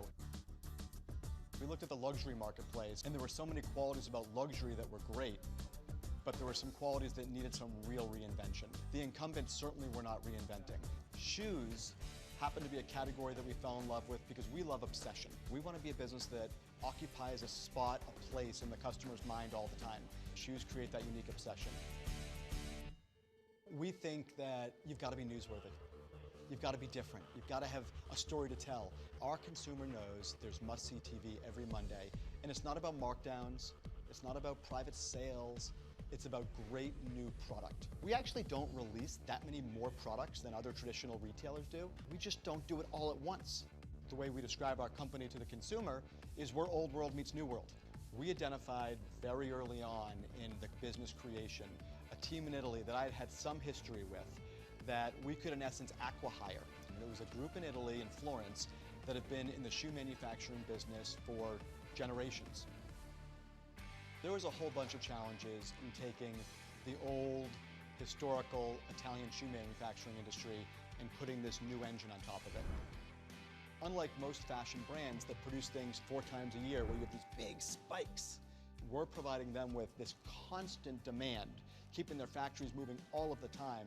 We had to get them to start producing products at the pace that we wanted them produced. The only way to solve that was to learn. They've done a pretty good job of learning through our data. They've done a pretty good job of learning through our forecasting what opportunities they can receive by moving faster than they've ever moved before. They've been pretty open to listening about ways to improve their demand forecasting and ways to improve their speed of production, but they're not so open to listening to better ways to make shoes, that's for sure. Probably rightly so. We opened our first store in Soho. 80% of those customers who bought in the store first buy their second purchase online. If you're buying things with the frequency that our consumers buying them, the luxury of multi-channel drives to their purchase pattern. 50% of our buyers come back and buy a second time. Once they buy a second time, on average, they average 4 purchases within a year. We're also seeing consistent 100% growth year over year in total sales and margin continuing to improve in each of those years. So the goal is not go as fast as you can go and grow as fast as you can grow. The goal is with really good controlled growth, ensure that you can double your business for a number of years.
Box is an online warehouse club. We cut out the membership fees and we deliver it right to you, generally in 2 days or less with free shipping. I grew up in the suburbs of tropical New Jersey, and then moving into Manhattan later in life, I didn't have a car to get to a warehouse club. And so I thought, how many other folks around the country have that similar problem? And so actually moved back into the burbs to start the company in a small 2-car garage in Central Jersey, tape gun in hand. We went after and tried to solve that problem. In the early days, we actually didn't have a marketing budget. Our marketing budget was virtually zero. It forced us to be creative. It forced us to create a very good service where folks would talk about it. So Hoda and Kathy Lee loved the service. They were both like, genius. Sure enough, they talked about us, and from that moment on, we capitalized on that opportunity, went out and raised our first sizable round of financing, and then moved out of the garage. A gigantic challenge that we had actually came up when we started expanding our footprint throughout the U.S. It kind of forced us to make a decision, are we short-term or are we long-term? Treating people right is actually a short-term detriment, meaning that it's so easy to take away benefits or say, hey, we'll pay minimum wage because you see an instant pop on your financial statements. I don't believe that's a long-term good way to drive the business. We took the long-term approach. No matter if you work in a fulfillment center and it's your first day, or you're the chief marketing officer of the company, we're all one team. We need to treat everyone fairly. In the short run, there might not be a line for increased morale and increased sense of team. But over the long run, I truly believe that will pay huge dividends. To this day, we picked that road and it has become who we are. Folks have chosen to spend their money with us in pretty large amounts because we do the right thing. Now, our fulfillment footprint is 4 locations throughout the United States, 4 fulfillment centers, 3 offices, and a life spent on an airplane for me these days. Last year was our 3rd full year in business, and we went from virtually zero in our first year to over 9 figures in that 3rd full year. So it's always been a dream of ours, and especially mine, to push the button at the New York Stock Exchange. We've identified an area where there's a real dearth, a real lack of solutions. And for us, it's about staying focused, not trying to be the everything store, doing wholesale and doing warehouse clubs and doing it right.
Smart & Co. is a new media company that largely reaches millennial women and aims to inspire, inform, and empower them to be more creative. My past is largely out of tech companies. I worked at Google and Apple, and I started realizing the world of digital media was becoming a big trend. I left Google at the age of 25. I was not married yet, and I had saved up enough money to bootstrap my own business for about 6 months. And ultimately, within that 6 months, I made enough traction to raise a seed round, and the rest was history. We have a three-legged stool of revenue. The first is through advertising, and we do primarily native advertising, so branded content as well as experiences and events. We also sell classes online. We have almost 100 courses that women pay for. And then the last leg is through our merchandising business. So one big challenge over the last 12 months has been the notion of whether or not to put our content natively on distributed platforms, ranging from Snapchat to Pinterest to Facebook and Instagram. A lot of the platforms will automatically give you a little bit more reach per their algorithm if you're putting content natively on them. However, they initially had not built monetization tools. So it was a question as to whether we wanted to sacrifice our control over our content and our distribution. I personally believed that the social networks and all of these platforms would get nowhere if they didn't have great high-quality content, and that they would figure out a way to support those people who are providing that content. And that's been paying off. We now reach 125 million uniques a month. We also have 350% growth in revenue bookings year over year. Some of our newer business segments, like our online classes, have grown over 300% year over year as well. We are producing over 100 pieces of content every day and hundreds of videos every month. I think it's so important for a digital brand to have an offline counterpart, especially for any brand that's trying to reach millennials or Gen Z. So we started an event called Remake 4 years ago, just a year into the business. Fast forward to today, it's a 15,000 person festival. It's been doubling in size year over year, which is proof that it's working and that it's only gonna go bigger and better from here. We know millennial women, and we want to create content for them no matter where they are and no matter what they're listening to, reading, watching, or generally consuming.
are a luxury bedding destination that's online only and direct to consumer. The company was started by my wife and I, and we were in the market for new sheets. We just really hated the shopping experience. It wasn't consistent with what we're used to with shopping with apparel or other items online. We first started with some of our savings, I'd say about $20,000 to get the prototypes going, build a website, do a photo shoot. It really went to the bare minimum product. And then we raised a little bit of money from friends and family, about another $100,000 or so. That got us to our Kickstarter, where the goal of the Kickstarter was to finance our first purchase order. Our goal was $50,000 of sales. We ended up selling $230,000 worth of product in the first 30 days with no marketing dollars spent, really just word of mouth. Social media has been really, really important to building the brand and getting the word out. There's some logical people that are in market for our product. People that move into new apartments. Facebook has this data of an address change. People recently engaged that are doing registries. Pinterest is really, really great for the home decor space. And then there's influencers, that people that really spread the word and advocate for the product. We're very confident that once it gets into someone's hands that they're gonna love it. We didn't take any funding until very recently, and we bootstrapped the whole thing, so we had to sell to buy. We would sell all of our inventory, use that money, and roll it over to buy more inventory and more and more. And that created problems of like this up and down, up and down, up and down. It's very hard to get momentum and the wheels turning when that happens. It's planning ahead, getting ahead of your inventory, getting ahead of the demands, just to make sure that you have enough to facilitate the growth. It seems simple, but it's super complicated, the forecasting element that we've gotten much better at. And that's one of the biggest challenges to any consumer products business in year 1 or 2. Our first year of sales was about $250,000, was mostly the Kickstarter. Year 2 was 10x growth. We broke 20 million in sales last year, so it was another 10x, and now we're on pace to more than double that yet again this year. 5 years down the road, who knows? We might be, the biggest, bedding home goods company in the world. We might get acquired by a bigger company that's looking to get a closer relationship with customers. Once we feel like the bedding category, like we've really mined everything that's there that we could, then there's opportunity to move on to other categories that supplement it in the home space as well. But we're not ready for that. There's a lot more to do where we are right now.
Dia & Co is a personalized online shopping service for women who wear sizes 14 and above. Plus-size women in the U.S. make up about 67% of the population in the U.S. and pretty shockingly make up only 17% of apparel spend in the U.S. Dia was founded on the simple mission of really creating equality for her as a customer and therefore really bringing her to the table for the first time within fashion. One of the things that was very clear for our customer was she was as underserved in retail as she was in media. And what that meant was that discovery channels were actually quite challenging. The one group of people who had meaningful sway and were truly, in a way, the gatekeepers of the plus-size community were the bloggers. And bloggers became our earliest advocates. From there, we benefited from word of mouth and the power of a positive experience, and we've kind of grown from there. We very quickly realized that we had this growing, avid, excited customer base and a distribution network that was working. And where we were having the biggest trouble was in finding really great supply. We're based in New York City, and we would literally scour Manhattan to find the best merchandise in our customers' sizes to send. Eventually, we were able to work with a group of designers that agreed to partnering with us to expand what they were offering. So we've worked with some of the best design and product development teams in the industry to develop 8 brands that are exclusively at Dia, and those brands in a lot of ways make up the backbone of the service. We recently elevated the call that we were making to brands by taking out a full-page ad in the New York Times on the first day of Fashion Week, really calling on brands to step up. The conversation around inclusivity in fashion is one that is had often, but what we haven't seen yet is an actual move from speaking about inclusivity to actually producing the garments that women can wear. And that's a role that we can play, that we feel a responsibility to play, and that we're very excited to play for our customers. The core of our product is understanding our customer as well as is possible. We serve women who are very early in their style journey and some who are much farther along in terms of understanding what they like and what they don't like. And the goal of the service is to really meet her where she is. And it really becomes an iterative relationship where we're showing her product, she's giving us feedback, we're showing her better product, she's giving us feedback, and over time, we get to know her incredibly well. Our mission at Dia is to be the beloved brand of plus-size women.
We were able to start Warby Parker with $120,000.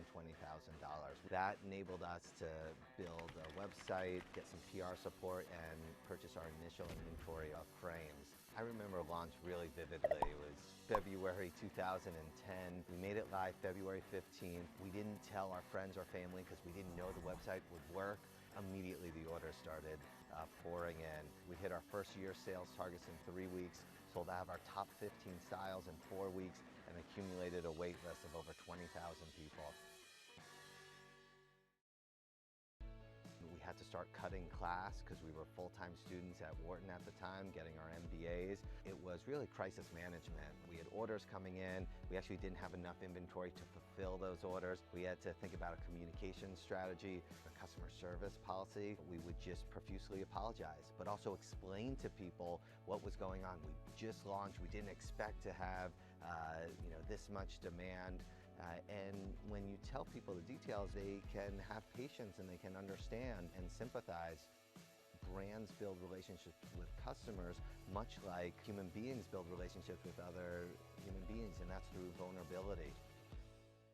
Our first store was actually my apartment. We laid out the glasses on the dining room table, and that was our first foray into learning about the bricks and mortar world. So we did a pop-up, we bought an old yellow school bus, ripped out the interior, and turned it into a mobile store, went to over 15 cities across the country. In each city, we would be in roughly 3 locations, so we could tell you which intersection performed best for us. So suddenly we had a roadmap for where to open stores. We now have 46 stores across the country. It's really been an important part of Warby Parker's growth. We founded Warby Parker to create a company that would do good in the world. At the very beginning, we committed to distribute a pair of glasses for every pair that we've sold, and we've now distributed several million pairs of glasses to people around the world. We've always believed in aggressive but sustainable growth. There's this mentality of move fast and break things. We believe in moving fast, but move fast deliberately, and when you break things, let's make sure it's not catastrophic. By staying focused and reducing complexity as much as possible, you can actually grow faster, longer. We're trying to build a company that's going to be around for the next 100 years.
Dara, thank you very much for coming here. Thanks for having me. I've always been relieved ever since you were appointed, because at least until your appointment, I seem to have the most unpronounceable name. But now we will keep it as Dara and John. This conference is called The Year Ahead, but in your case, you are close to 6 months into the job. And I wondered what you saw in terms of the year ahead at Uber as your biggest challenge. What's the thing that you think about most when it comes to 2018? We definitely have our share of challenges at Uber. And for me, where I want to get Uber to the year ahead is a year of normalcy. 2017 was, I think, will go down as one of the most difficult years for any company out there. And I have to give credit to the Uber team and the employees there. It is a group of true believers who believe in our mission, who believe in mobility as a service being available to consumers everywhere at a reasonable cost.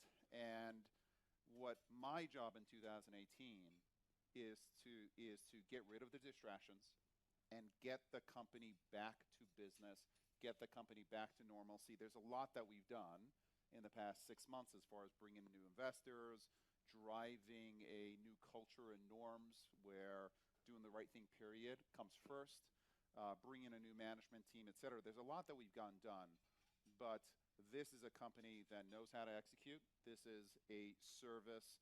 Mobility as a service is something that's universal, that's needed in the world. And I just want to get back to doing business. It's quite interesting. You said true believers. Yep. Normally, true believers are the last possible people where you're able to change a culture. Can you explain a bit about that? Well, I think that they understand that mobility as a service, bringing the cost of transportation down, making transportation services available to anyone and everyone on a local basis, and partnering with cities to be a solution to traffic, to pollution, et cetera.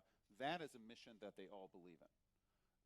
And I think that they, having seen what happened in 2017, to some extent the crisis, the enormous crisis that the company has gone through, is a benefit because everybody at the company knows now that we need to change, that we need to break with the past as far as the way the company was run. We need to go from growth at any cost to responsible growth and growth in partnership with other players out there. That's clear, but now I've got to kind of get the company down to the normalcy of execution, of building great technology, and I think we're going to get there. It's still some tough sledding early on, but I absolutely think we're going to get there. When you talk about execution, is profits one of the things you want to get? I think you lost $4 billion last year. Well, peanuts by the standards of profits would help. So at some point we absolutely have to become profitable, and that's part of the plan. Do you have a kind of goal for that? Do you think you should be profitable by 2022 or by 2020? I think that we'll be profitable before 2022. This is the business itself. Do you want to come back a bit closer, 2020? Yeah, listen, it's not going to, I don't want to name a specific year, but this is a business that the core business, the ride-sharing business, can be profitable within 3 years. We will continue to make very aggressive investments in building out autonomy because we think that's a terrific opportunity for building out new technologies such as Uber Elevate, where near-term profitability is not a goal, but long-term growth is. So we will look to balance near-term profitability, but as a company, we will always be a company that makes big, bold bets and takes big risks. To what extent, though, do you think that drive to become profitable fights against a little bit of this culture change? If you want to make, you talked about making money, but not at all costs. Do those two things spar against each other? I don't think that profitability and culture are their issue. It's the company in the past was willing to make trade-offs as it related to how it did business, and I think was guilty of hubris, was guilty of thinking that they knew better than others, and I think that what we know now clearly is that breakneck growth can hide cultural issues, that there are no excuses for not doing the right thing, and that you do have to make trade-offs. And as a management team, we're specifically talking about those trade-offs that you have to make. We have to be a little more patient sometimes because working with governments, regulators, et cetera, sometimes takes longer, but in the end, you build a more lasting business. And so maybe what we went through was necessary, but we're here. We can control our actions from this moment onwards, and I think everyone at Uber from this moment onwards wants to build a great company, not only in terms of growth, but in terms of the kind of company anyone would want to work at. Can I ask you one thing which you have got a sort of hangover from last year, which is all the regulatory problems, and particularly all the cases against you? I think there are 6 criminal probes or whatever going on. The lawyers are lining up outside the door. Which one do you sort of think? Which one do you fear most? I suppose out of these different things. Listen, I think that all of them are serious issues, and my response is that we're going to be transparent and we're going to take responsibility for our actions in the past. I do think that there are certain circumstances where there was smoke but no fire. And I think as a company, we have to defend ourselves and work within kind of the appropriate frameworks. And my goal is just to get beyond this stuff. But some of these things like pricing policies, surely they go right to the heart of what Uber is, or am I wrong about that? Yeah, I think they do, but I think that there's a way of being smart but transparent at the same time, and that's where we've got to take the company. Take me through governments. When you talk to governments privately, do they talk any differently than they do publicly? Governments? Yes, governments. I think that they are honestly a bit relieved with how we are engaging with them, because I think that the engagement is now real. I think they feel like we're out there, we're genuine because we've learned our lessons of the past, and I do think that we can take, for example, the data that we have in terms of traffic and in terms of movement of our drivers and riders, and we can use that data to partner up with cities in order to solve congestion issues, because congestion doesn't help anyone. It wastes enormous amounts of time for consumers. It hurts the environment. And I think that we are aligned with cities, for example, to partner with them in a fundamental way to solve these problems. And I do think that when these are conversations that a number of regulators and cities have wanted to have with us for many years, and I think we are really engaging with them at a depth that I think is going to create a real win-win going forward. Do you think you were too confrontational on this before?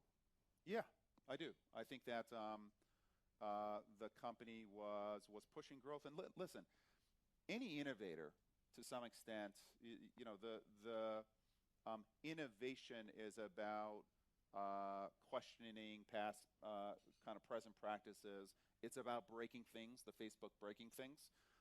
We just went a step and a half too far.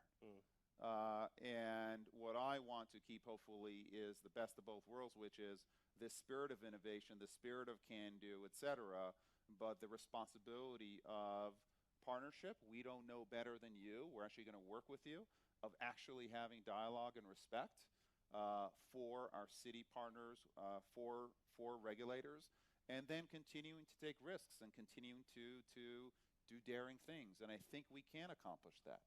Imagine this audience here is a collection of mayors or a collection of city officials, and you want to depict, this is the Year Ahead conference, depict what the years ahead in this thing are going to be like. How far is driverless cars going to go? You talked just a few days ago about the idea there being flying cars in 10 years' time. Can you just give a description of what you think transport is going to look like? Well, I think that we think there are 3 keys to transport and where the industry is going: autonomous, electric, and shared. And I think all 3 are necessary in order to get to the next level of city planning, et cetera.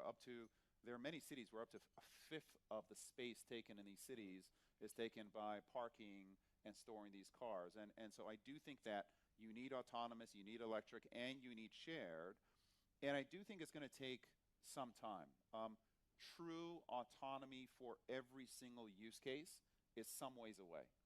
What we bring to bear is our developing autonomy, and we will have autonomous cars on the road, I believe, within the next 18 months, not as a kind of a test case, but as a real case out there. And over a period of time, we're going to bring autonomous transportation and feather it in with the non-autonomous transportation with drivers. What does feathering in mean? Feathering in mean to a means layman like feathering me? crashing. Yeah, feathering in means if you're, for example, in Phoenix, and you make a request to go from A to B, which is what you do with Uber, there will be 95% of cases where we may not have everything mapped perfectly, or the weather may not be the right weather, or there may be an accident on the road, or you may not have 2 or 3 ways of getting from A to B, where you may say, you know what, that's not an autonomous use case. We're going to send a driver to pick that person up. For 5% of cases, everything is going to fall into place. And we will send an autonomous car. The user will be able to pick, do you want, there's an autonomous car, yes or no? And we'll be able to service that A for B. That 5% is going to go to 10 and 15 and 20 as our computers and our algorithms learn more and more about what it takes to drive in a city in a real life situation. And every minute of every day, that driver, that computer is going to get better and know Phoenix better and better and better. And in 5 years, we'll have the perfect driver in Phoenix. We will have to retrain that driver in every single city. We're going to have to build out 3D maps of these cities. And it will take time, but over a period of time, you essentially have a driver who becomes the perfect driver. It'll take 10 to 15 years, but that's the feathering in that I'm talking about. And will a child born today, will they ever need to learn how to drive? A child born today? No, I don't think so. So within sort of 20 years from now, we will... I don't think so. Listen, I hear some groans. And also, listen, I heard a couple of groans. 1.3 million people die from car crashes every year. 1.3 million people die from car crashes every year. That doesn't count an estimated 20 to 50 million people that are injured. Okay, this is actually a public safety issue. If you look at cars, 96% of cars, 96% of time, cars are sitting there not being used. It is a huge amount of pollution that's caused by these cars being in the road, and a huge amount of wasted time. So the safety is there. Electrification is absolutely key. And sharing these platforms is going to allow us to be much safer and also put our assets where they add value. But it's quite interesting because when you first came in, I remember you sounding somewhat more skeptical about self-driving cars. You've been converted. Is that a? The choir has spoken, and I'm listening. It's pretty exciting technology out there. But again, it will be a hybrid technology for some period of time. What about flying cars? That came as a slight surprise. Yes, that's a great project that we're working on. It's called Uber Elevate. And it is actually about battery technology. It would have helped a lot of people here. I know. I wish that I was available. We'll launch it here if we can. But battery technology is allowing us to have multiple rotors on planes, or helicopters, if you want to call them that. These rotors that are much smaller will be much quieter than helicopters are. Much quieter, much safer. If you add sharing into the equation, you can actually get the economics of going from A to B. We think within 5 to 7 years to a place where normal people would think about taking these flying cars. That'll be the beginning, and then it's about scaling. And we're working with a number of partners right now. Do you think the regulation on flying cars, I've heard some proponents of it argue that it might be easier than it has been on driverless cars, because driverless cars you have to deal with existing roads, existing everything. Flying cars, essentially you're going into unconquered space.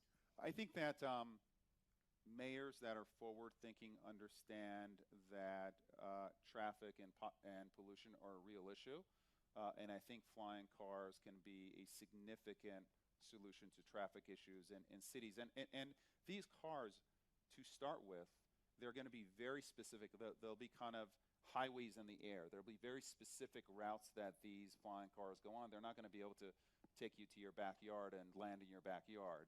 There'll be these skyports. So there'll be very specific routes that you go on. And I think if you build a regulatory framework that has that kind of structure around it, I think you get to a better solve. Can I drag you back somewhat reluctantly back to the real world? But you have Rajiv Misra, who came in with you from SoftBank. Yes. He's going to become a director. Last week he said that Uber should focus on repairing its market share in the US and on key European markets rather than going to new ones. Do you agree with that? Is that the way you look at Uber? I think one of the fundamental strengths of Uber is the global scope that we have. This is you a had that motto, everywhere. What's it?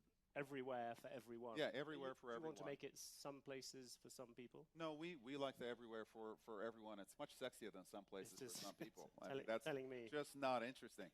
I do think seriously, though, the global scope that our company brings is important. Our being able to build technology that we can amortize essentially everywhere in the world is hard, but it is part of the fundamental value that we introduce. So I would look at Uber very much as a global brand. That said, we're going to look at all opportunities, but at this point we are leaning forward, and 2018 for us is going to be very much a lean forward year for the company. But without, I'm not trying to create new boardroom tension at Uber, but that would appear that SoftBank is keener on a more limited idea, whilst you're keener on everywhere for everyone. Well, listen, SoftBank is a very important shareholder. They're our largest shareholder, and many of our shareholders have opinions over what's the right thing to do. Ultimately, the governance of the company is going to be at the board, and we'll have those discussions at the board, and we'll set our long-term strategy and then execute on it. One of the things which Uber played, perhaps not very fortunately, a role in was the whole sexual harassment questions and everything to do with that. I suppose one very obvious question, do you think that you have solved that part of the culture? But secondly, do you think that is this time this is a real revolution and it's going to stick? I think that what was happening at Uber was serious, and I think that while what Uber went through was difficult, I think the Susan Fowler blog was probably one of the best things that happened for Uber, and it certainly started a movement that's an incredibly important movement of the company. I'd be reticent to say that it's solved. Yeah. But it's not an endemic issue within the culture of the company, and I think the company has learned, and I think the company took very harsh and appropriate steps to make sure that kind of behavior is absolutely clear, that kind of behavior is not accepted in any way, shape, or form of the company, regardless of where you are, regardless of if you're a great performer or not. So I think we're at the right place for Uber as a company, but I think in general, we're not where we need to be in terms of women in senior positions, making sure that we're welcoming of women in technology, and we help women really build their careers within our company. There's a great kind of bottoms-up energy there, but we're not where we need to be, and we have a lot of work ahead of us. On the issue of, you talked about the top performers, is that looking back, and also I suppose looking forward for many of the people in this room, because there are a lot of people's businesses which have been affected by this. If you had to give lessons to other people who are now looking at this issue, perhaps more seriously than they have done before, is the really bad issue, and I suppose I'm thinking some ways about the media industry in this, is that giving top performers more room for maneuver or whatever than people, or more discretion than people thought? Is that top performers need to be treated the same as everybody else? I think they absolutely need to be held accountable. One of the really valuable lessons that I got early in my life was actually through Jack Welch, and he said, it's very tempting to allow top performers to misbehave in any way, but for me, he was talking about being aligned with the CEO. Sometimes you allow top performers the tendency is, well, let them get away with some kind of behavior that is not the right behavior because they're so good.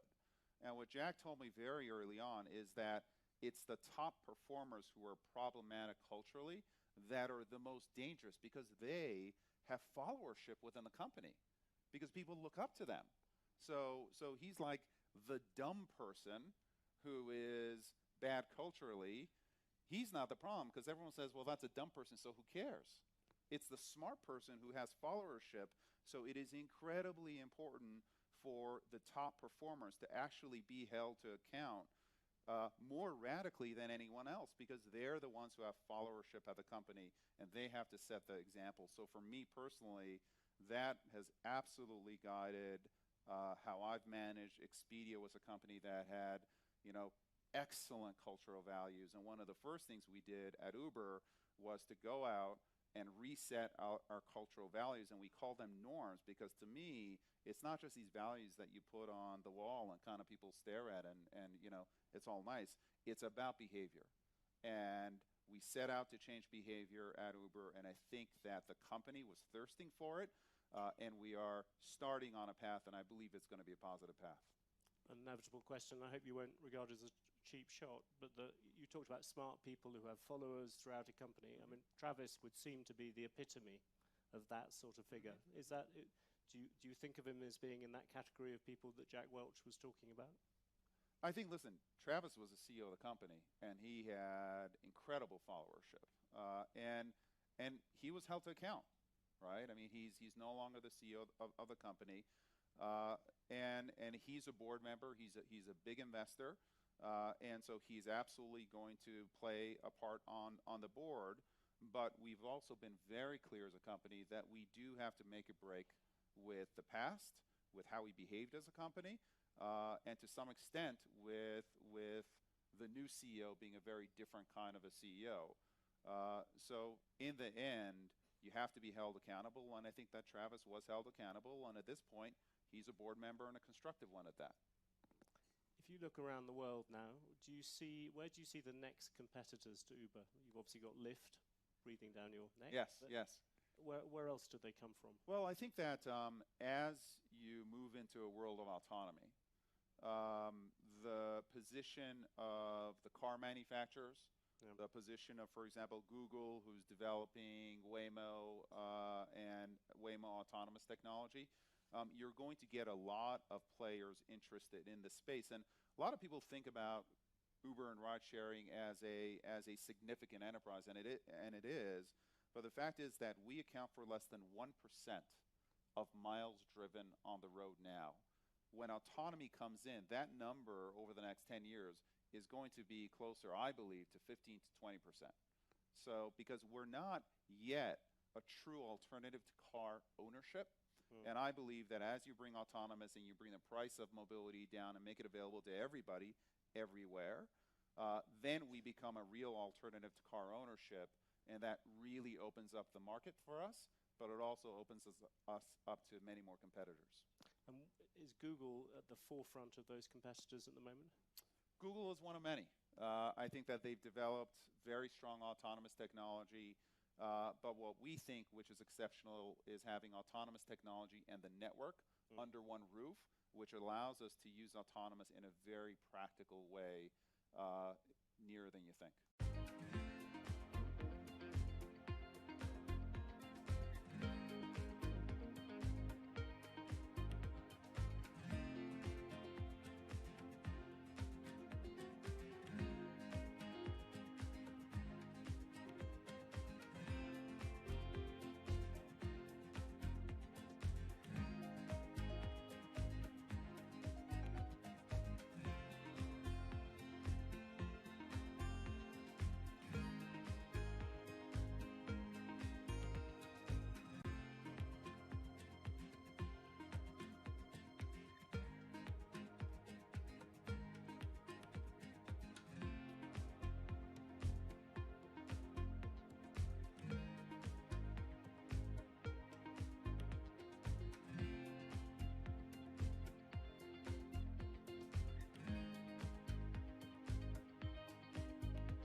There's an inherent attraction to light and being human. And I think on a very deep psychological level, light is this way in which we experience the energy surrounding us in a very personal manner. My name is Matt Dilling. I'm the founder of Light Bright Neon Studio, and we manufacture, produce, and restore neon works of art and design.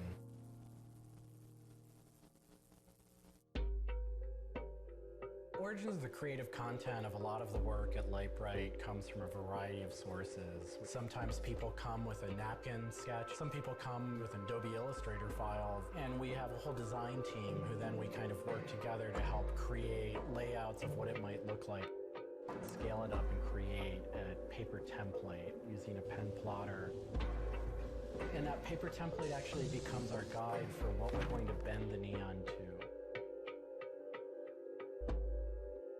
We take from the office into the glass shop. We pick out the right size tubing with the right color for the right size project. From there, we heat up the glass tubing.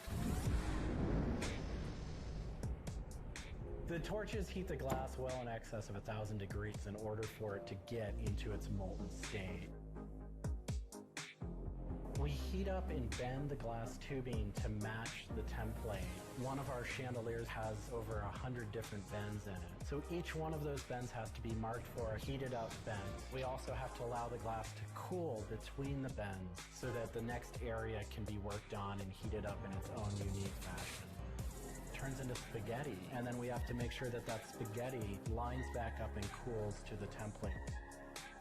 We use a blow hose to connect our mouth to the tube, create a volume that's closed, and we can control the pressure in there with our mouth.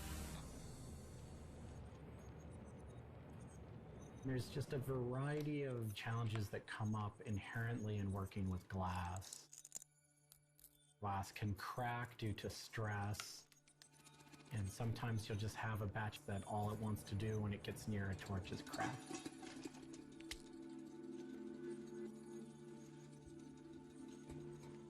After we've bent various components, we have to go in using the crossfire or the hand torch and actually weld all of those pieces together. The last step on that is then to weld on electrodes onto either end. Each one of those steps is very, very specific.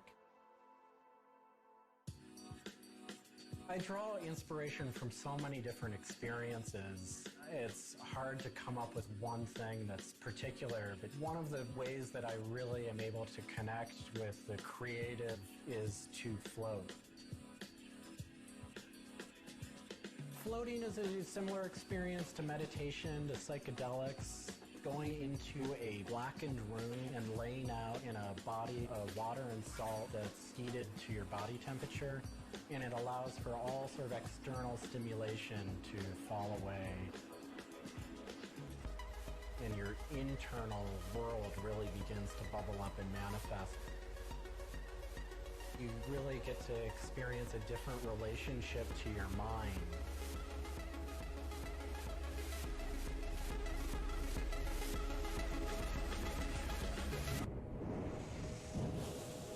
I think I work with neon because I can't not work with it.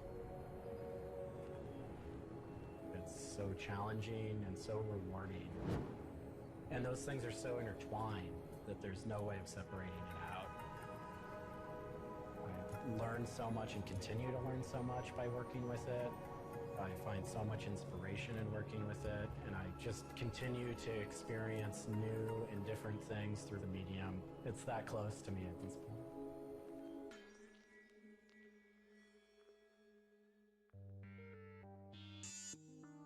Once the neon tube is completed, we have to hook it up to our manifold for bombarding.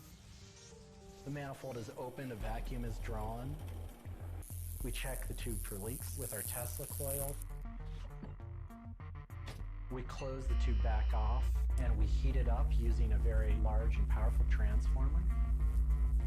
As the tube is heated up, it releases anything that's not inert inside the tube, and we evacuate that out. We introduce the gas into it. And we seal the tube off, sealing into that tube whatever gas we introduced into it. I think my favorite part of making a neon light is when you see it lit up for the first time. Different gases, when electrified, emit different wavelengths of light. Neon gas is this very bright orange, fiery red color. Argon gas creates a very intense blue, but that light output that is produced can then be expressed in a different wavelength by coating the inside of the tubes with a phosphor coating that takes that one wavelength of light and emits a different wavelength. We bring it over to the aging table where we hook it up to an age-in transformer and allow it to settle, age the gas in that we've introduced to it. There's always a stray particle of something left inside the tube. But that time that the oxide coating can act to scrub whatever is left inside the tube while things are getting settled into place.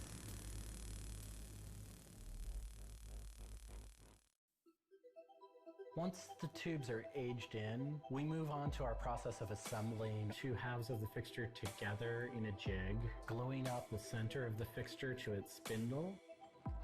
Once the adhesive dried, we would connect the wires from the fixture together into a transformer, and we turn on power and it lights up.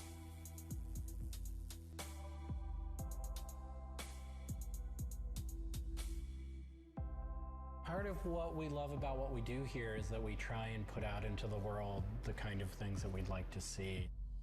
I still am surprised when it lights up. I'm still excited when I get to see it illuminated. There's an ineffable quality to it. To me, it is this insight into the inner workings of the universe. It literally is. It's a way of looking at what is surrounding us in the cosmos in a new light.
Bloomberg Daybreak Middle East. Our top stories this morning. Markets rise as the Fed says it will begin buying individual corporate bonds.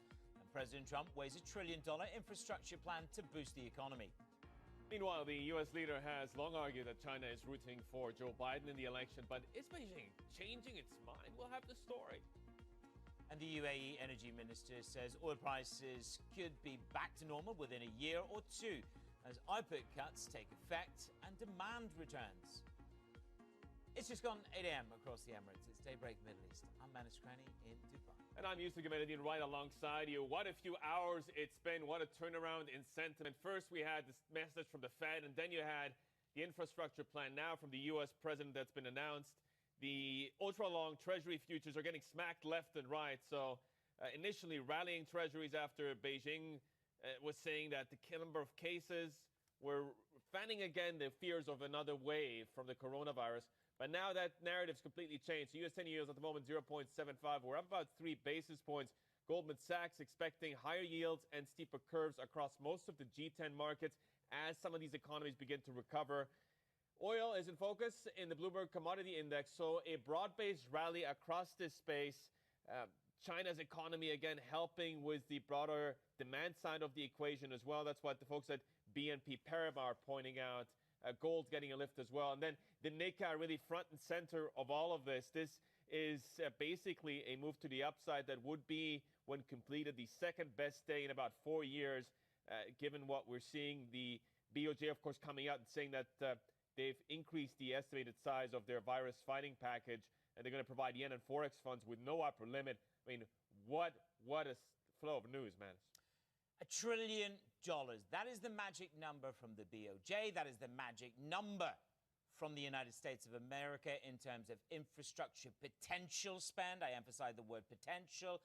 And $1 trillion is the response mechanism from the BOJ. If you don't turn up with size, don't turn up at all. Stocks are flying higher. Our next guest, Ben Amons, talks about the credit backstop displaying more power than QE. It certainly adds to the dollar on the downside. By the way, Morgan Stanley were quite right. You did a 5% round trip on S&P futures from this time yesterday morning. Turbocharged is the stock story, but is the dollar punch drunk?